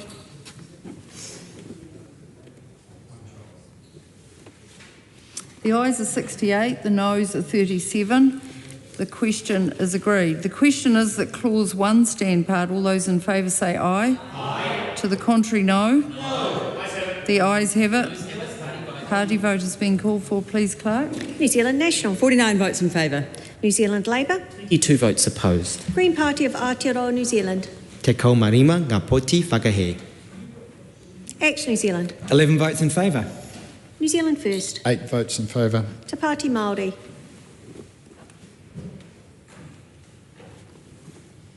The ayes are 68, the noes are 37. The question is agreed. The question is that Tangi Utakeri's tabled amendment to clause 2 to replace the words on the day with 12 months be agreed to. All those in favour say aye. Aye. To the contrary, no. No. The noes have it. Party vote has been called for. Please, Clerk. New Zealand National. 49 votes opposed. New Zealand Labour. 22 votes in favour. Green Party of Aotearoa, New Zealand. Te kaumārima ngā poti whakaai. Action New Zealand. 11 votes opposed. New Zealand First. 8 votes opposed. Te Pāti Māori.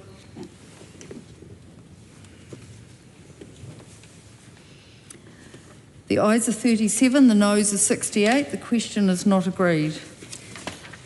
The question is that clause 2 stand part. All those in favour say aye. Aye. To the contrary, no. No. The ayes have it. Party vote has been called for. Please, Clerk. New Zealand National. 49 votes in favour. New Zealand Labour. 22 votes opposed. Green Party of Aotearoa, New Zealand. Te kaumārima ngā poti whakahe. Action New Zealand. 11 votes in favour. New Zealand First. 8 votes in favour. Te Pāti Māori.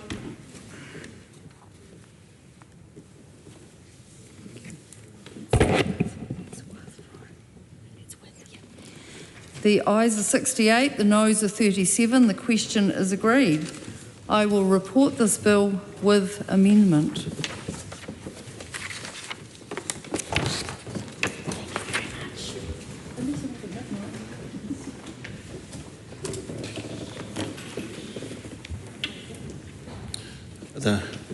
The House is resumed. Mr Speaker, the committee has considered the Therapeutic Products Act repeal bill and reports it with amendment. Mr Speaker, I move that the report be adopted. The question is that the report be adopted. Those of that opinion will say aye. Aye. To the contrary, no. The ayes have it. The Therapeutic Products Act repeal bill is set down for third reading immediately. Mr Speaker, I move the Therapeutic Products Repeal Bill be now read a third and final time. The Government is delivering on its commitment to New Zealanders to repeal the Therapeutic Products Act, the TPA. Repealing the TPA is about more than delivering on an election commitment. It means the Government can continue its important work to prioritise timely and equitable access to quality health services. Repealing the TPA will allow for better replacement legislation to foster innovation within our healthcare system and for for purpose regulations around natural health products. I would like to thank everyone who made a submission on the Therapeutic Products Act repeal bill. The TPA was intended to modernise the current outdated regulatory framework for medicines, medical devices and natural health products. However, industry, practitioners and consumers told us and Parliament that it didn't get the balance right. The government agrees. We also believe, along with the vast majority of those who submitted on the TPA, that natural health products should not be regulated alongside medicine and medical devices. We therefore have a chance to put sensible legislation in place for natural health products, including dietary supplements. This will take time as we consult with the sector on an appropriate way forward. However, we do have an opportunity to make improvements now to support our exporters. During the committee debate, the government amended the bill to move the Dietary Supplements Regulations 1985 from the long-repealed Food Act 1981 and reissue them under the more recent Food Act 2014. While a small change to the bill, this will bring meaningful change to New Zealand's dietary supplement exporters.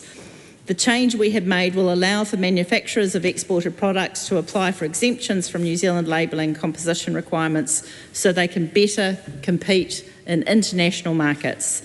The government has an ambition of doubling New Zealand's exports within a decade, and this sensible change will help achieve that.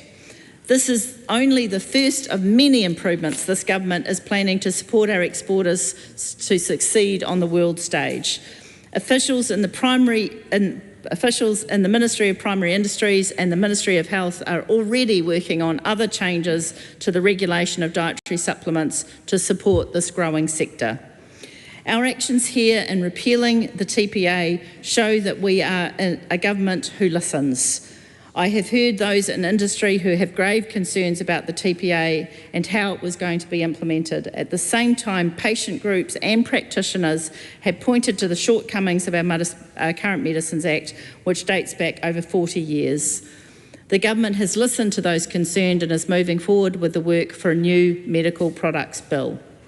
This new bill will not only ensure timely access to medicines, but also support our innovators, our health practitioners, and most importantly, our patients.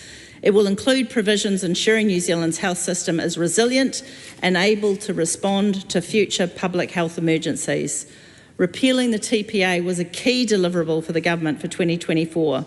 The passage of the TPA repeal bill has shown the government's commitment in getting important work done. The TPA repeal bill delivers on our promise to New Zealanders to get rid of law that would have created unnecessary barriers to access and unnecessary barriers to innovation. Repealing the TPA also sets the stage for us to put in place a better law that gets the balance right. This government is committed to making good and long-lasting changes to the regulations of medicines, medical devices and natural health products. I commend the bill to the House. Thank you, Mr Speaker. The question is that the motion be agreed to. Speaker. Dr Tracy McCallum. Thank you, Mr Speaker. And here we are on, Tuesday the 10th of December, talking about a piece of legislation, a repeal bill that didn't need to happen under urgency, that didn't need to happen now, that had plenty of time to happen at a stage where the government could have been a little bit more open with their dialogue, a little bit more generous with their ability to answer some questions about, important questions about this bill if they had made a different decision, and that was a decision not to put it through urgency. But never mind, we are here and now we find ourselves in the position of being at the third reading. And what is there left to say about the repeal of the Therapeutics Products Act? Well, quite a bit actually, as it happens, because it's very clear that, well, I know I still had lots of questions that I would have liked to have had the opportunity to ask the Minister during the Committee of the Whole House stage, but didn't get that. So given that this is my last opportunity to ventilate and to ask those questions, I'll probably rhetorically work my way through some of them as I muse about this third reading. But underlying all of that, Mr. Speaker, is the fact that I still, having sat through this process, am no further ahead in being any more convinced about the fact that the TPA should have just been amended. There was absolutely no need to repeal. It's clear to me that whilst on the surface the Act is being repealed, below the surface people are still working in the regulatory space. So there's some parallel aspects there's some parallel aspects involved in progressing this piece of legislation, and it would have made absolute perfect sense to do that through an amendment process. The only reason it's not being done through an amendment process is because that wouldn't have satiated or satisfied the appetite of the people that the government needed to appease, essentially. So that is why we find ourselves in this position. As I said, Mr. Speaker, there were several things that have been left up in the air in terms of clarity, and I certainly am no clearer about whether there needs to be an abbreviated regulatory pathway from here on in. Because the Minister has constantly said things, or said in response to questions as a means by which to bat off a question, that there is no impact because the bill hasn't come into effect.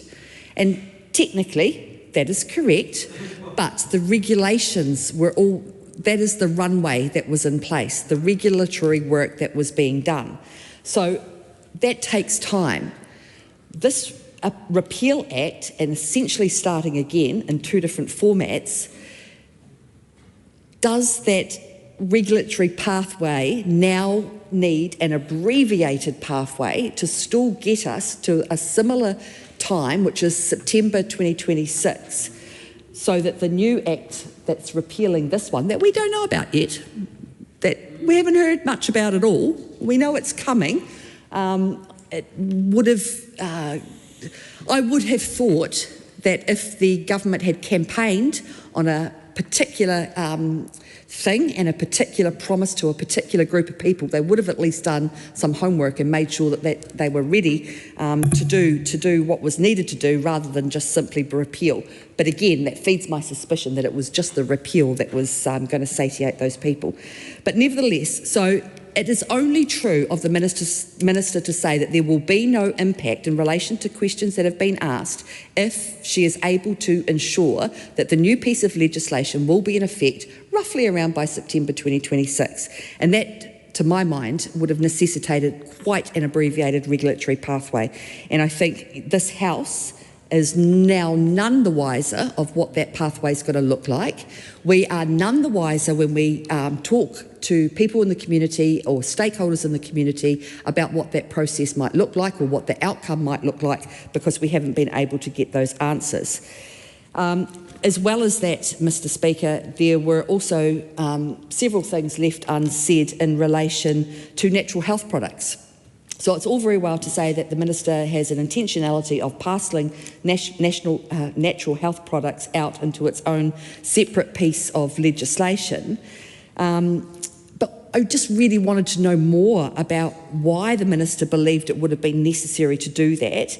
What were the advantages, what were the potential disadvantages of having a separate legislative framework, and whether she was actually willing to take some responsibility if things went wrong in the meantime, and we'll never know what the outcome of that will be. One of the other things that was frustrating not to be able to get some clarity to during this process, and therefore, again, it's only in this third reading is the only opportunity to make these comments and to ventilate the issue, was the Minister's thoughts and the Minister's intentionality towards direct-to-consumer advertising. I certainly remember the first time round with the Therapeutic Products Act, that was a really important piece of the puzzle. It was something that exercised people. It might seem like it's not that important, but New Zealand's one of the only countries that still has the ability to advertise medicines directly to consumers. And of course that raises all sorts of ethical concerns. We heard from GP associations and various clinical groups saying that, they know They can tell when a new wonder drug or a new product has started an advertising campaign on TV, because all of a sudden they are incredibly busy, and valuable GP appointment time can get taken up from people who are now seeking a prescription for something because they've seen it on TV. It's a thorny issue, and it's something that the Therapeutic Products Act had grappled with, and I would have loved to have heard what the new minister was going to do in that respect. Mr. Speaker, the natural health product side of this equation, and I can see why the minister has chosen to section that out and to handle it differently. But it's still really, really unclear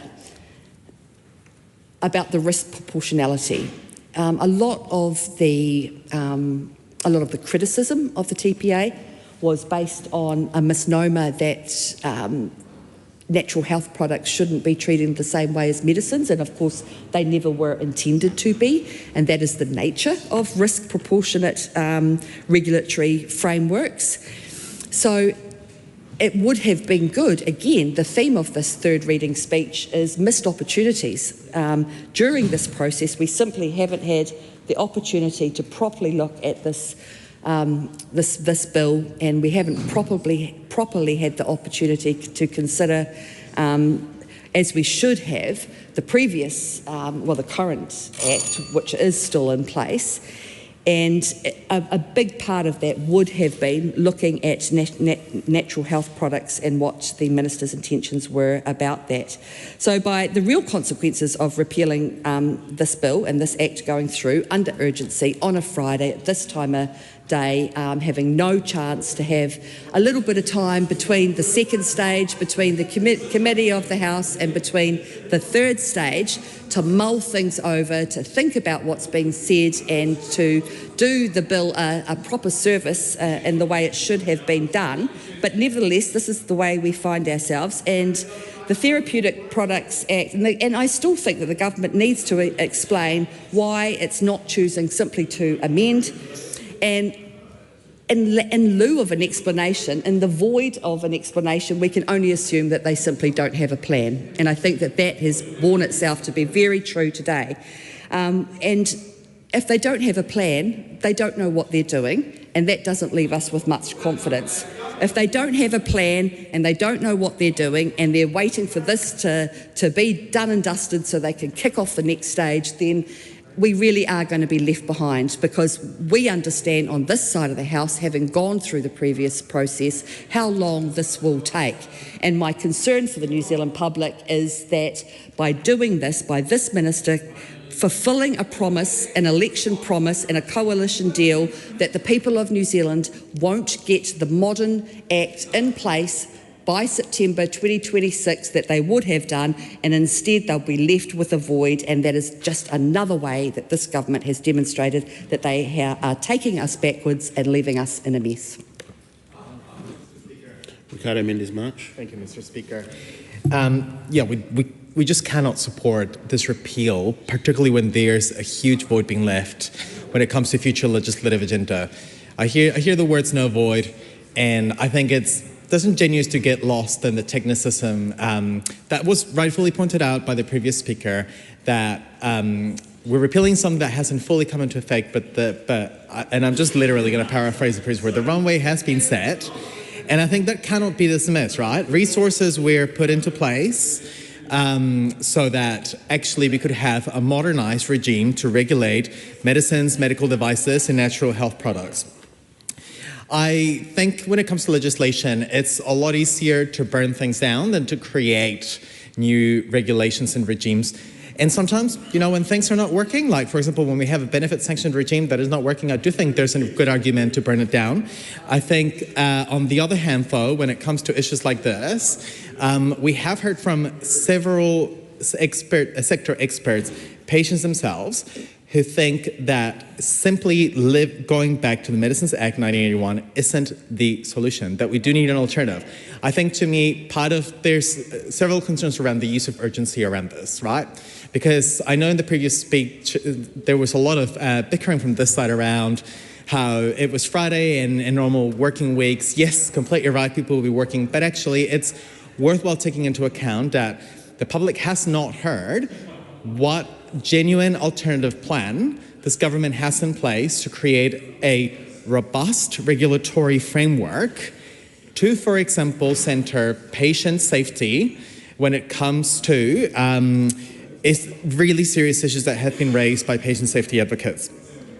And I think to me it's concerning that when the minister first spoke, the narrative was predominantly around issues around commercial gain, and there was very little substantive focus around patient safety issues. I think this is concerning because while I can acknowledge there were robust exchanges last term around the commercial implications of this bill, that this act, that a really important consideration should have also been the other elements of this act that would have enhanced patient safety. I also want to touch on something the previous speaker spoke on, and that I feel really strongly about, because I actually had, in the passage of the therapeutic products bill at the time, I had an amendment to it that actually I had a weird moment of shared purpose with Dr. Shane Leretti at the time around direct-to-consumer advertising. And this is relevant to this act because we were told at the time that an outright ban to direct-to-consumer advertisement wasn't needed. And in a weird way, Dr. Shane Leretti and I actually agreed that it's something that should have been done, but we should have had an outright ban. We both had similar amendments at the time seeking to outright ban it, because the previous speaker was completely right. We're one of the two countries who still allow this, well, one of the few countries who allow this to continue to happen. We have heard from GPs about the impacts of direct-to-consumer advertisement, how it takes up time from GPs because the information that is filtered down through the advertisement isn't always particularly helpful, and that actually clogs up time from GP services. And it ends up benefiting pharmaceutical companies and not necessarily public health. This act could have allowed for a regulatory framework around that. We were told that it could have been something that could have been looked into as part of it. But now we're going just back to just having no mechanisms to address this. This is an issue that I do think does need to be looked at by the government. And you know, if Dr. Shane Leretti at the time felt really strongly about it, I do look forward to hearing the government, now that somebody like himself is in charge, about what plans there are in place to address this issue. I think it's also important that, you know, we acknowledge that actually amongst genuine concerns and nuanced conversations about the Act in last term, there was a genuine misinformation campaign that was coming through the ground in relationship to issues in this bill. And this is why debates around issues like medicines and medical devices and natural health products do need to be grounded by evidence. And these are areas that are fast evolving and that therefore require constant attention. If submitters, including those that may have held the view that this act wasn't fit for purpose, told us that we still needed alternatives beyond the Medicines Act 1981, I do think it's incumbent on the government to be clear and transparent about what's next. Because while we may have had some comments about natural health products, that is actually one component of what this bill would have would have covered. And again, it is concerning to see us simply just repeal the Therapeutic Products Act. And when it comes to the regulation of medical devices, for example, as I said earlier, we are in a situation right now where our health workforce is particularly stretched, where patient safety advocates have told us that when we do have a health workforce that it is particularly stretched, we risk having far more incidents where medical devices that are already deemed to be of concern are used, where more injuries, where more incidents that can cause harm may basically be put in place.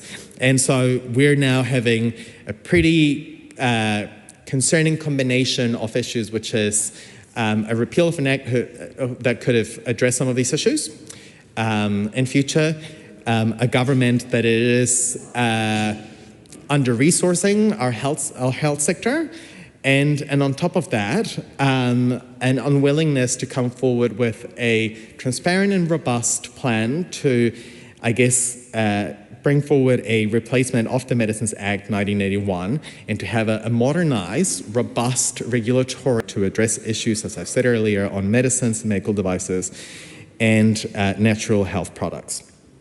One of the things that I think we considered when we were debating this act in the past, and I hope the government considers going forward, is that whatever comes next, if we are to have another regulatory framework with a lot of the decision-making ends up being left to regulations, as it was in the case of this act, that we need to make sure that those regulatory bodies are adequately resourced so that we don't enter into a space like we did last time in the debate where people rightfully felt that many of our health entities hadn't actually carefully considered the voices of patients.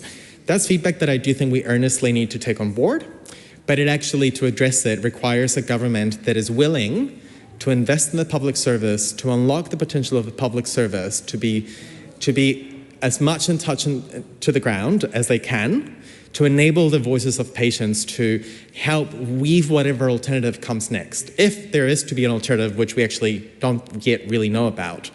And because when we talk about some of the patients most affected by some of the issues that were raised in previous debates, we're talking about people with rare health conditions, with really life-impacting disabilities, or injuries that may be really hard to actually discuss in public. And therefore that actually requires a really well-resourced public sector to go into our communities to have these really sensitive conversations. Finally, as we close off this debate, I do want to mihi to all the patients who have actually helped drive change in this area over the course of the years, including actually to help create the very same act that we're about to repeal, well, the government's about to repeal. It was the bravery and the voices of these patients talking about, for example, the harm that medical devices such as surgical mesh has caused, that helped drive conversations at a national level, but actually helped support people internationally as well to drive those conversations. And we are seeing how in other countries, medical devices that risk being left unregulated here are now being are being explored to be more tightly regulated in the future. And I think that should serve as a lesson for us, that actually when we do have patients giving us very gracefully their experiences and their information to enable change for the better, that we ought to listen.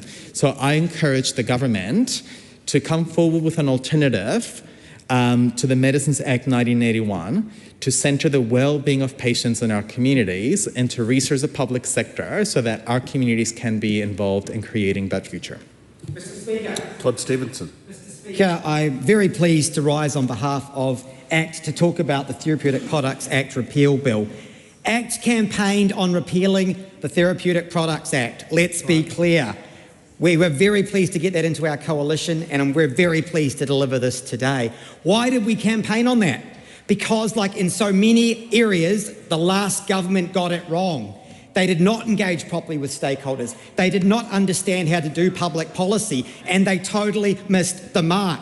They didn't involve patients and patient organisations properly. They didn't involve healthcare professionals properly. They didn't involve industry properly. And everyone agreed the Therapeutic Products Act was not fit for purpose. We know that from the submissions on the repeal. What we are going to do in ACT and as part of the government is actually get in place safe, effective and efficient regulations that will actually get medical technologies to New Zealand faster and quicker. Just like our record investment in Pharmac, yes, that was this government that delivered that, getting the latest medicines to New Zealanders. We're going to do the same in the area of medical technologies. We're actually going to talk to people, we're actually going to find out how to do it, and we're actually going to make sure that what we are getting is the best medical technologies. In addition, today, we're doing something great by allowing our wonderful natural product exporters to actually get on, export the products and make this country some money. This is a brilliant day. ACT is very happy to be supporting this bill, and we again are delivering real change for New Zealand. Hear, hear. Speaker. Thank you very much, Mr. Speaker. Look, this is a very simple repeal bill. Most of this, the committee, the Selects Committee, submitters who came in were in favour of the repeal. The original bill, the TPA, was not fit for purpose. That was clear in the feedback. We are going to repeal this bill, and noting that the TPA has not commenced yet, doesn't commence until the 1st of September 2026. This is a simple repeal, and this government will provide enduring legislation to make sure that we get this right. I commend this bill. Well done. Mr. Speaker. Kahurangi Carter. As my colleagues have previously said, we oppose vehemently the repeal of this Therapeutics Products Bill Act 2023. People actually deserve medical products that are safe and should be able to trust that when they are patients and when they are getting medical care, that the products used are regulated. And I would say that actually patients probably assume that there's good regulation in place if products are being used on them, especially here in Aotearoa, where we have so much and we have the ability to actually have a world-class healthcare system. If this bill is repealed, it leaves Kiwis without a safety net, and it leaves people without adequate safeguards that the medical products used here are fit for purpose and won't be harmful. It's really concerning that this repeal goes through, and then we're going to be relying on a bill that is decades old. And it really speaks to this, potentially, if we're to take, the kōrero from the other side, that potentially well-meaning but flip-flop society where we can actually are just not on the fast track to anywhere except 1981. And I think that is super concerning for us, because we just want to have laws that actually make sense out there, outside of this chamber. So the Therapeutics Product Bill, which my colleagues across the House want to repeal, was worked on for over 15 years across successive governments. And now that pathway has just been slashed, and we are, like I said, on a fast track back to 1981. I think that it's important that we think about the huge number of medical treatments and advancements and devices that are on the market now that will not have the protections in place that patients need and deserve. Regulation isn't about banning medicines, it's about having an up-to-date and modern healthcare system, which is completely achievable if we prioritise the people of New Zealand and patients who need our care. Look, we have heard from patients who have raised serious concerns that out-of-date laws are leaving them with lifelong pain and injury, and it's just not good enough. We can do better. Patients have told us the, the heartbreaking harm caused by surgical mesh, that has been dangerous and should not have been used. Every single surgical mesh case is heartbreaking and shocking. Now, my former Green MP, Jan Logie, worked really hard to bring this to light and to be a strong voice and advocate for women who had been harmed in these medical procedures, and stood here in this house and said, I will be the voice for you here. And she also said, quote, harm caused by mesh can be life-changing and include chronic pain, infections, organ damage, and people want to know that the health system is going to make them better, not add further to the pain and suffering they've already experienced. Now, we know that the government is repealing this and are saying, hey, we don't have anything to show you. We can't show you the plan of where we're going. But you know what? It's okay. Let's go back to 1981. So we oppose the repeal of this bill. Dr. Hamish Campbell. Thank you. Therapeutics Products Act repeal bill. The Therapeutics Products Act 2023 has raised significant concerns amongst our community health sector and industry. So therefore, I commend this bill to the House.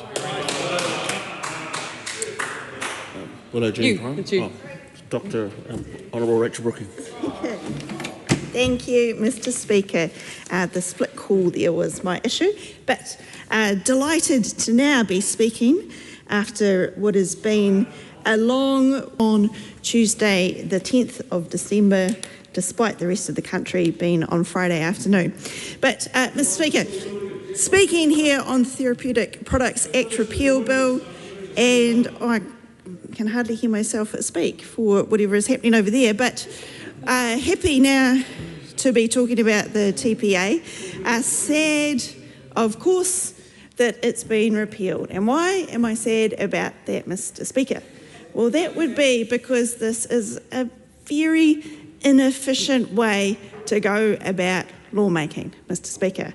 We know, we've heard from previous speakers, that there is law around medicines, and it's from 1981. For 15 years, there was work trying to modernise that law. Why, Mr. Speaker, was there work trying to modernise a law from 1981? Well, that is likely to be because there have been many advances in the medical world since 1981. There are many more medical devices, Mr. Speaker. There is many new medical equipment, Mr. Speaker. There is stem cell and CAR T therapy, Mr. Speaker. These are all things that were not around or not very well advanced in 1981 when that legislation was done. And of course, we all know that we've recently had a COVID emergency that also doesn't... my colleagues are asking if the other side of the House remembers the COVID emergency. And if we listen to them in here, we would think not. No. Okay. Doesn't seem to. Not sure that they want any sort of regulation or memory of that, but it is handy to have some laws on hand before an emergency happens rather than after it. If you could keep it down, it's important Sorry. that the nation is listening. Honourable Rachel Brooking. Just not doctor, but there we go. So the TPA, as we've heard, covered a wide range of issues. And we know that some of these issues were unpopular. And it seems that what that side of the House has done is responded to a very noisy group of people who were concerned about some particular aspects of that bill, of that act, and so are getting it, they're repealing the whole thing, Mr. Speaker. They're not dealing with the specific concerns at all. They're just getting rid of the whole thing. when there could have been discrete amendments to deal with the issues that they campaigned on and were concerned about, but no. And we know, Mr. Speaker, that this TPA legislation relied heavily on secondary legislation. So that is specific regulations. And I've heard the Minister say in one of her contributions that the work that was being done into developing those regulations will be continued. So I will take this opportunity to say to the Minister that I hope that she does use a robust process and doesn't undo that 15 years of work that we have heard about, Mr. Speaker. We've heard about in a number of speeches, and I'm sure that that Select Committee heard about as well. And we also know that that regulation that was going to be made under the TPA would have been proportionate to risk. And I often hear members from the other side of the House talking about how everything should be risk-based, particularly if it comes to undoing what they call red tape around environmental protections. But here, there seems to be no interest in being proportionate, in acknowledging that those regulations would have been proportionate to the risk of that medicine or device, which means if it was a low-risk natural health product, it would have had very different regulatory requirements. So we know, Mr. Speaker, that harm can occur without regulations, and that there are gaps in the current law, hence the 15 years trying to fix that. So we see in the Select Committee report that other submitters were concerned that the repeal of the TPA may leave gaps in the regulation of medical devices within New Zealand, as the TPA introduced regulations not already covered in the Medicines Act.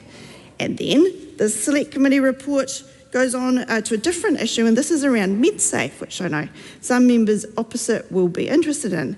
And that was that many submitters pointed out issues with the current regime for the regulations of medicines, medical devices and NHPs. And this included, and we've heard about that direct-to-consumer advertising by my colleague, but Section 29 of the Medicines Act allows doctors to request the supply of a medicine that has not been approved by MedSafe. And submitters told us that under the Medicines Act, nurse practitioners have all the prescribing powers of doctors, with the exception of being able to supply unapproved medicines. The TPA would have allowed the prescribing powers to be expanded, subject to the approval of the Nursing Council and the Minister of Health. And submitters suggested that this could be amended in future legislation. So, Mr. Speaker, we know that there were many good things about the TPA. The TPA was needed, and this government has just decided to do what they do best. And what is that? That is taking this country backwards by simply being exceptionally lazy and just repealing things willy-nilly. Now, we've seen that. We've seen that in the resource management space, Mr. Speaker, and about this time last year, I was standing here with the repeal of both the Spatial Planning Act and the Natural and Built Environments Act. And what happened is that the government promised you Labor, sorry, not you, Mr. Speaker, but Labor, the Labor Party, when in government, did a lot of work to reform the RMA and had a long process and then two separate bills, and would have made it so much more efficient with the Spatial Planning Act and the Natural and Built Environments Act, would have taken all the heat out of the consent process and put it into the plans and the national direction. But no, so the government said, we're going to throw this out and we're going to replace it one day. But first of all, we're just going to do these little bits and pieces here and there. Oh, and you know what else we're going to do? We're just going to totally override the existing regime that we've gone back to that everybody agrees doesn't work. We'll just do a fast track. We'll just say, oh, hey, hey, our friends over here who want to do a particular project that we've got onto a schedule of the bill, let's just do that and ignore the legislation that we know that we don't like. We won't fix it, Mr. Speaker. We won't fix that legislation. We'll talk about in some future point that we might fix it, so we can all sit here and agree that the Medicines Act, 1981, is out of date. The RMA, 1991, is out of date. But what are we going to do about it? We're going to complain about it. We're going to say I'm hearing from the other side that they're going to fix it. We haven't seen any fixes in any of these things. All that's happening here is it's a lazy repeal and these empty promises of fixing things. But Mr. Speaker, it's hard to fix things. It takes a lot of intellectual heft to fix things. You have to talk to a wide range of people, Mr. Speaker, not just your mates. You've got to talk to everybody about how to fix difficult regulatory issues. And, I think I heard someone say Labor never talked to people about reform, and that is very interesting, given the very full select committee processes that happened, that seemed to be that had exposure drafts to bills, that had panels with reports that went around and talked to everybody about. But that is not what we see with this government. No, they just go, we don't like this issue. There's some political heat in it. I know, we'll repeal it. Before I take the next call, I know that everybody's excited to be still here, but if I could ask people to contain the chatter so that we can hear the speeches more clearly. Dr. Carlos Strong. Mr. Chair, thank you. Unlike this side of the House, the MP and this side of the House, listen to people. We work for people. This is why we're repealing this Therapeutic Product Act. I commend this bill to the House. Mr. Speaker. The Honourable Willow Jean Prime. I just was getting really excited then and thought that we were about to get an actual contribution to share with us what they actually heard from those people that they say that they have talked to. But no, we just got another 10-second contribution. So the members on the other side of the House say that they have done this, but they have given us no evidence of them actually doing that in any of their contributions this afternoon. Mr. Speaker, I spoke earlier in the second reading of this bill, and I want to say that after the very short committee stage of this bill, none of the concerns that I had when I spoke just a short time ago have been allayed. Not a single one of them. So I go back and make my points that this repeal is taking us backwards. This government just cuts and repeals and has no plan for us to discuss and debate. They are taking us back to 1981. They think the system that is there is fine, that they can leave it in place for an undetermined amount of time because we didn't hear when the replacement is going to come. I didn't hear a good argument for why the issues that they say is in this legislation couldn't have been worked out in secondary legislation with industry, in the regulations, in the time that is still available. No, we'll just repeal it and we will say that we're going to do something, but we will not commit to the time frame for that. Let me guess, they'll probably say before the next election, we will all wait till then and probably not see it. But we didn't get any clearer information on that. Mr. Speaker, on a very serious note, those points were serious, but on a more serious note, what I think we're seeing here is the addressing of industry concerns over that of stakeholders and patients. You are giving them certainty, but it is at the cost of the certainty that stakeholders and patients needed. This is a political gesture, Mr. Speaker, and I'm going to guess that the ACT Party and the New Zealand First Party are going to race to claim that they have delivered for their voters, because it was both of them who are saying that it was their negotiation skills that got this particular bill over the line. But it is all about political expediency and not that of truly the issues that needed to be addressed from outdated legislation.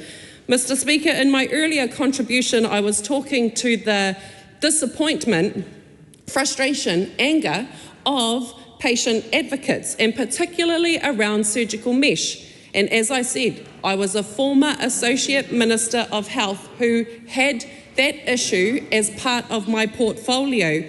And an advocate in that space, Carmel Berry, said that I'm horrified after so many years of developing and rewriting the Act and getting it through, shame on them. She is horrified that it is being repealed when it was only signed into law last July.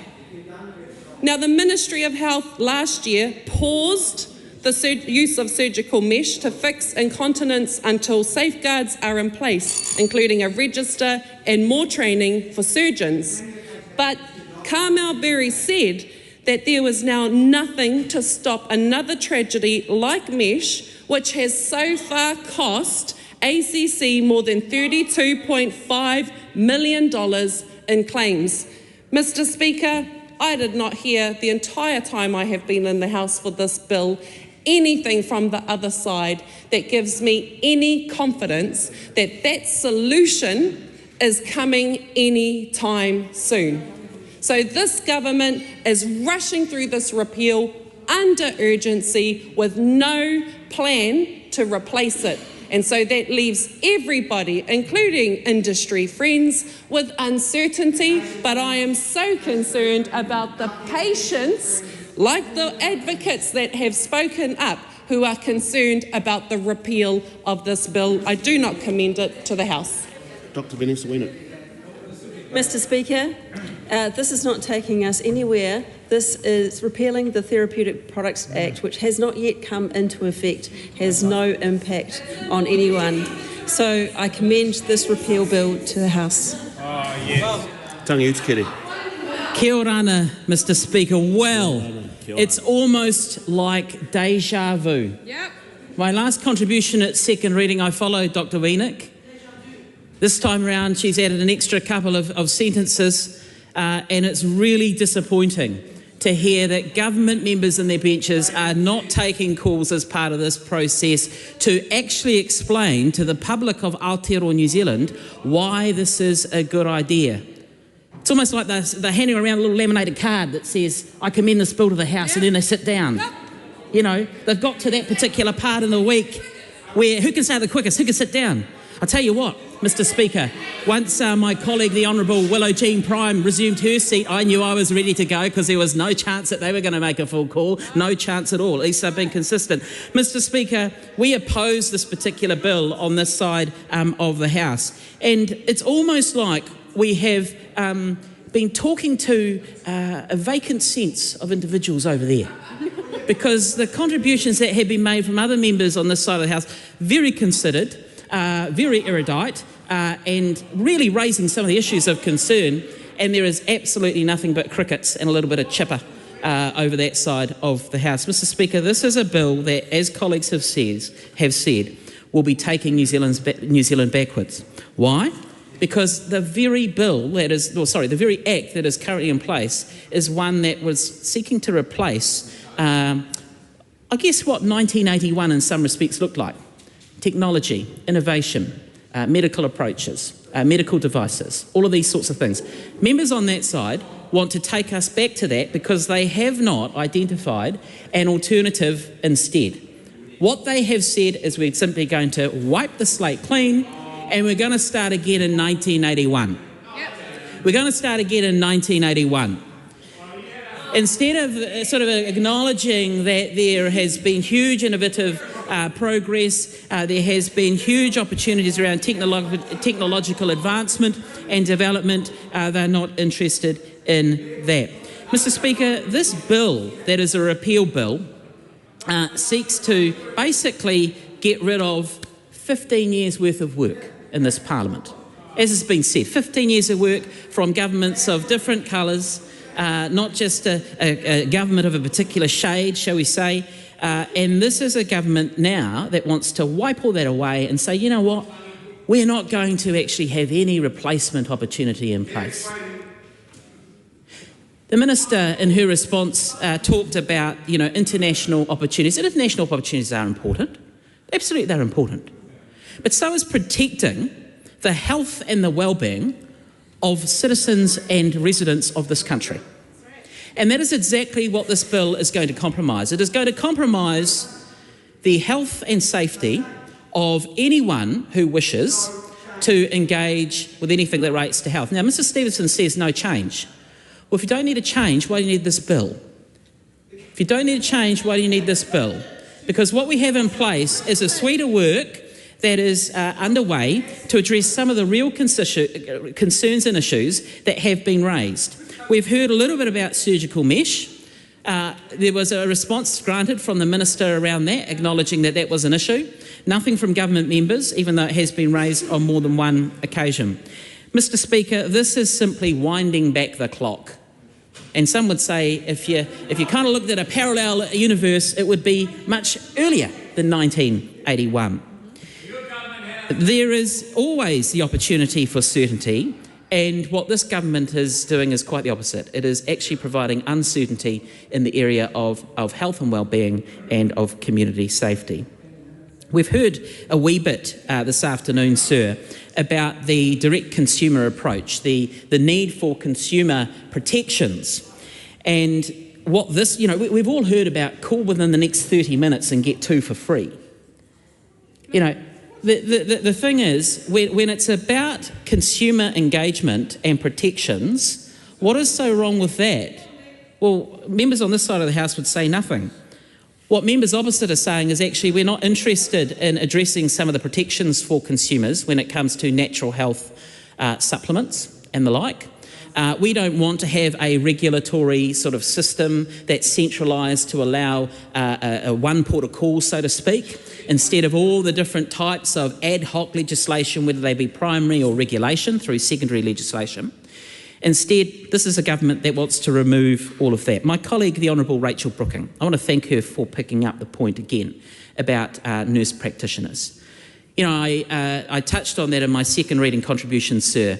Not a single member of the government since that point has identified the crucial role that nurse practitioners play.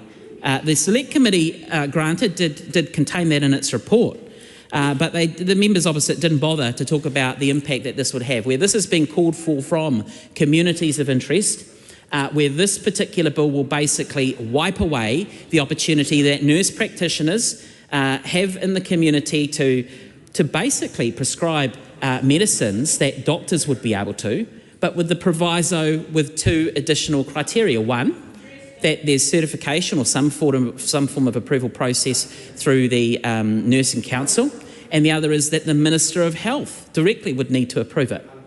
So members opposite, having had that information presented to them, are not interested in that. That's not changing their mind. They don't care about the role that nurse practitioners have. They don't care about the communities in Aotearoa, New Zealand that have called out for nurse practitioners to be able to do that as part of the work they do. They don't, but then again, of course, they don't support the frontline workers in their health sector anyway. So it really comes as no surprise to me or to other members of this House on this side, because that's their approach, even though it's pointed out to them. They're not interested in that at all. This is what this bill does. It strips away opportunities for those hard-working members in our community in the health sector to do exactly that. Mr. Speaker, an amendment paper that the Minister didn't like, so she voted it down, which is disappointing on a Friday afternoon, but that's her prerogative. It is a Tuesday. Yeah, for those that are actually tuning in, you might be wondering why the member's saying that it's Tuesday from the government. It's Friday the 13th and we're still here at Parliament, but the clock stops on the day that urgency starts. So it's been a long 4 days here. I think it's actually been longer than the national and government members were actually anticipating, but that's all right. They like to get an easy ride from time to time. Mr. Speaker, the proposal that I had in the amendment paper was to effectively draw out to a 12-month period when this particular bill would come into effect.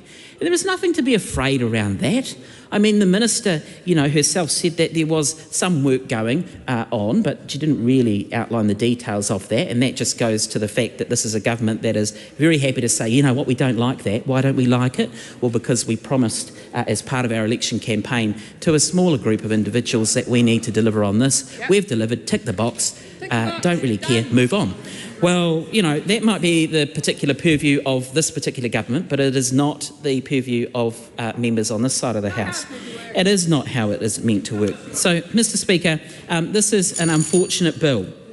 It is an unfortunate bill that members opposite have not been able to elaborate on as to their reasons of supporting this.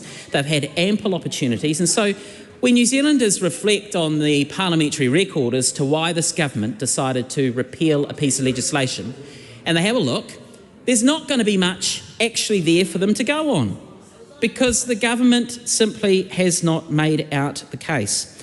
This is another example of the government who is wanting to take this country backwards with its approach. All they needed to do was simply amend the existing legislation. Wasn't that hard? Wasn't that bad? They simply needed, members opposite, they mustn't know, they said we did. Well, that's what the repeal bill is about, is you're actually not amending it, you're getting rid of it. That's what the word repeal actually means. The reason why, Mr. Speaker, they're not actually amending it is because they don't have anything to put in and replace to amend it. So the easiest option for them is to simply wipe it all out and to repeal it. And that's exactly what they are going to do. They do not know what they are going to do. They cannot provide certainty for those in our community that want certainty when it comes to engaging supplements, but also when it comes to accessing medical devices of a whole range there. This is a dumb decision, and instead of addressing these concerns that they might have through an easy option by way of regulation or secondary legislation, they are deciding to simply throw it all out with everything else. Unfortunately, we're not surprised on this side of the House. It is a dumb piece of legislation. It is the wrong thing to do, and so we will continue to oppose it. There is to the very last second, and on that basis, Mr. Speaker, I do not commend this bill to the House. Well done. Colbeck's. Mr. Speaker, this bill provides certainty to the industry, to consumers, and to practitioners, much like the legislative agenda this week, Mr. Speaker. This week, the government's delivered. Let's see who's Dr. Lawrence Unan.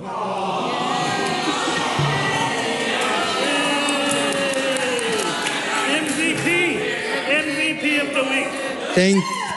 Thank you, Mr. Speaker. After all, we are looking at a call that is for the opposition, and I thank all of the members who had the last jolt of energy on this final stretch. And again, thank you all for being a part of this very long, I would say over 80 hours for 10th of December. Now, Mr. Speaker, in terms of this bill, one of the things that we wanted to check with the minister on during the committee stage is what plan is there going forward and what plan has been done up until this stage. And I think one of the things, and the minister did explain and sort of enlighten the committee on a few elements, but one of the things that we don't know for certain, and there is no certainty at this stage, is the fact that we don't know what the timeline is for this new bill. And that has been the concern of some of the submitters. It is at least good to know from the minister that work has basically on this bill has stopped almost immediately. So again, this was something, if the government really wanted to, they could have introduced as early as last year, but that wasn't the case. And there wasn't sufficient time during the committee stage to tease out what that was. Mr. Speaker, I do find it concerning that countless hours and months of work to produce a 441 clauses, 4 schedules, in total 257 pages of legislation was able to be struck down and repealed with a sweep of 1 sentence in clause 3 of this bill. It is so easy for anyone, not just for the government, it's so easy for anyone to undo months and years of work.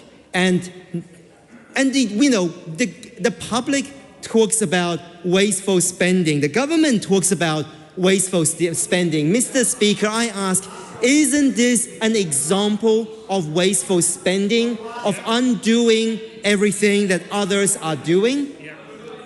Wasteful government. But Mr. Speaker, there is something that was very interesting that the minister mentioned during the committee stage, and that is on the amendment paper 239, and particularly with regard to export potentials. And again, what we haven't heard and what hasn't been produced is that might be the intent, but again, that was new. That wasn't simply a repeal of what is in the TPA. That is something that the minister wanted to do, and we have not seen or got confirmed evidence or information or advice from NFAT and NZTE on the feasibility of any of this. So, Mr. Speaker, I am concerned that when we do add in new amendments like this, when we do repeal a legislation like this, that other countries have moved on and we are stuck in the 80s, not moved on with the times. And as we've seen, and I mentioned before, as we've seen with some of the latest concerns from New Zealand owned or New Zealand based or New Zealand backed natural health products, and the interactions with the US FTA, it does cause us concern on whether we are potentially looking at tougher sanctions or higher non-tariff barriers from certain countries that this legislation would not have factored in. But overall, Mr. Speaker, like I said in the beginning, I am concerned. We have had a number of bills this week. Every single one of them was to undo what the previous government has done. Every single one of them is a case of tit for tat. And this is no difference. And truly, if we want what is best for Aotearoa and for the people of Aotearoa, we should be looking at things that is going to be good for everyone and working into a direction that is going to be good for everyone. But I don't get a sense of that from any of the bills that we have been debating on this year. So I will not commend this bill to the House. The question is that the motion be agreed to. Those of that opinion will say aye. Aye. To the contrary, no. No. The ayes have it. The party vote has been called for. The clerk will conduct a party vote. New Zealand National. 49 votes in favour. New Zealand Labour. 22 votes opposed. Green Party of Aotearoa, New Zealand. Te kaumarima ngā poti whakahe. Act New Zealand. A full 11 votes in favour. New Zealand First. 8 votes in favour. Te Pāti Māori.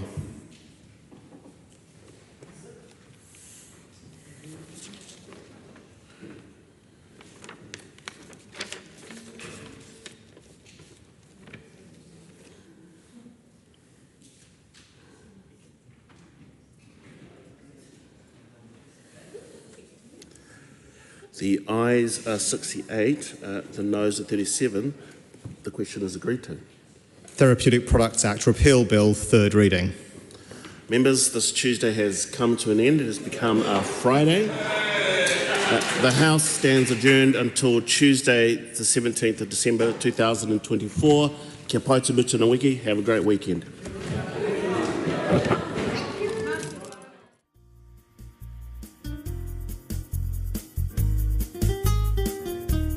That concludes our coverage from the House of Representatives.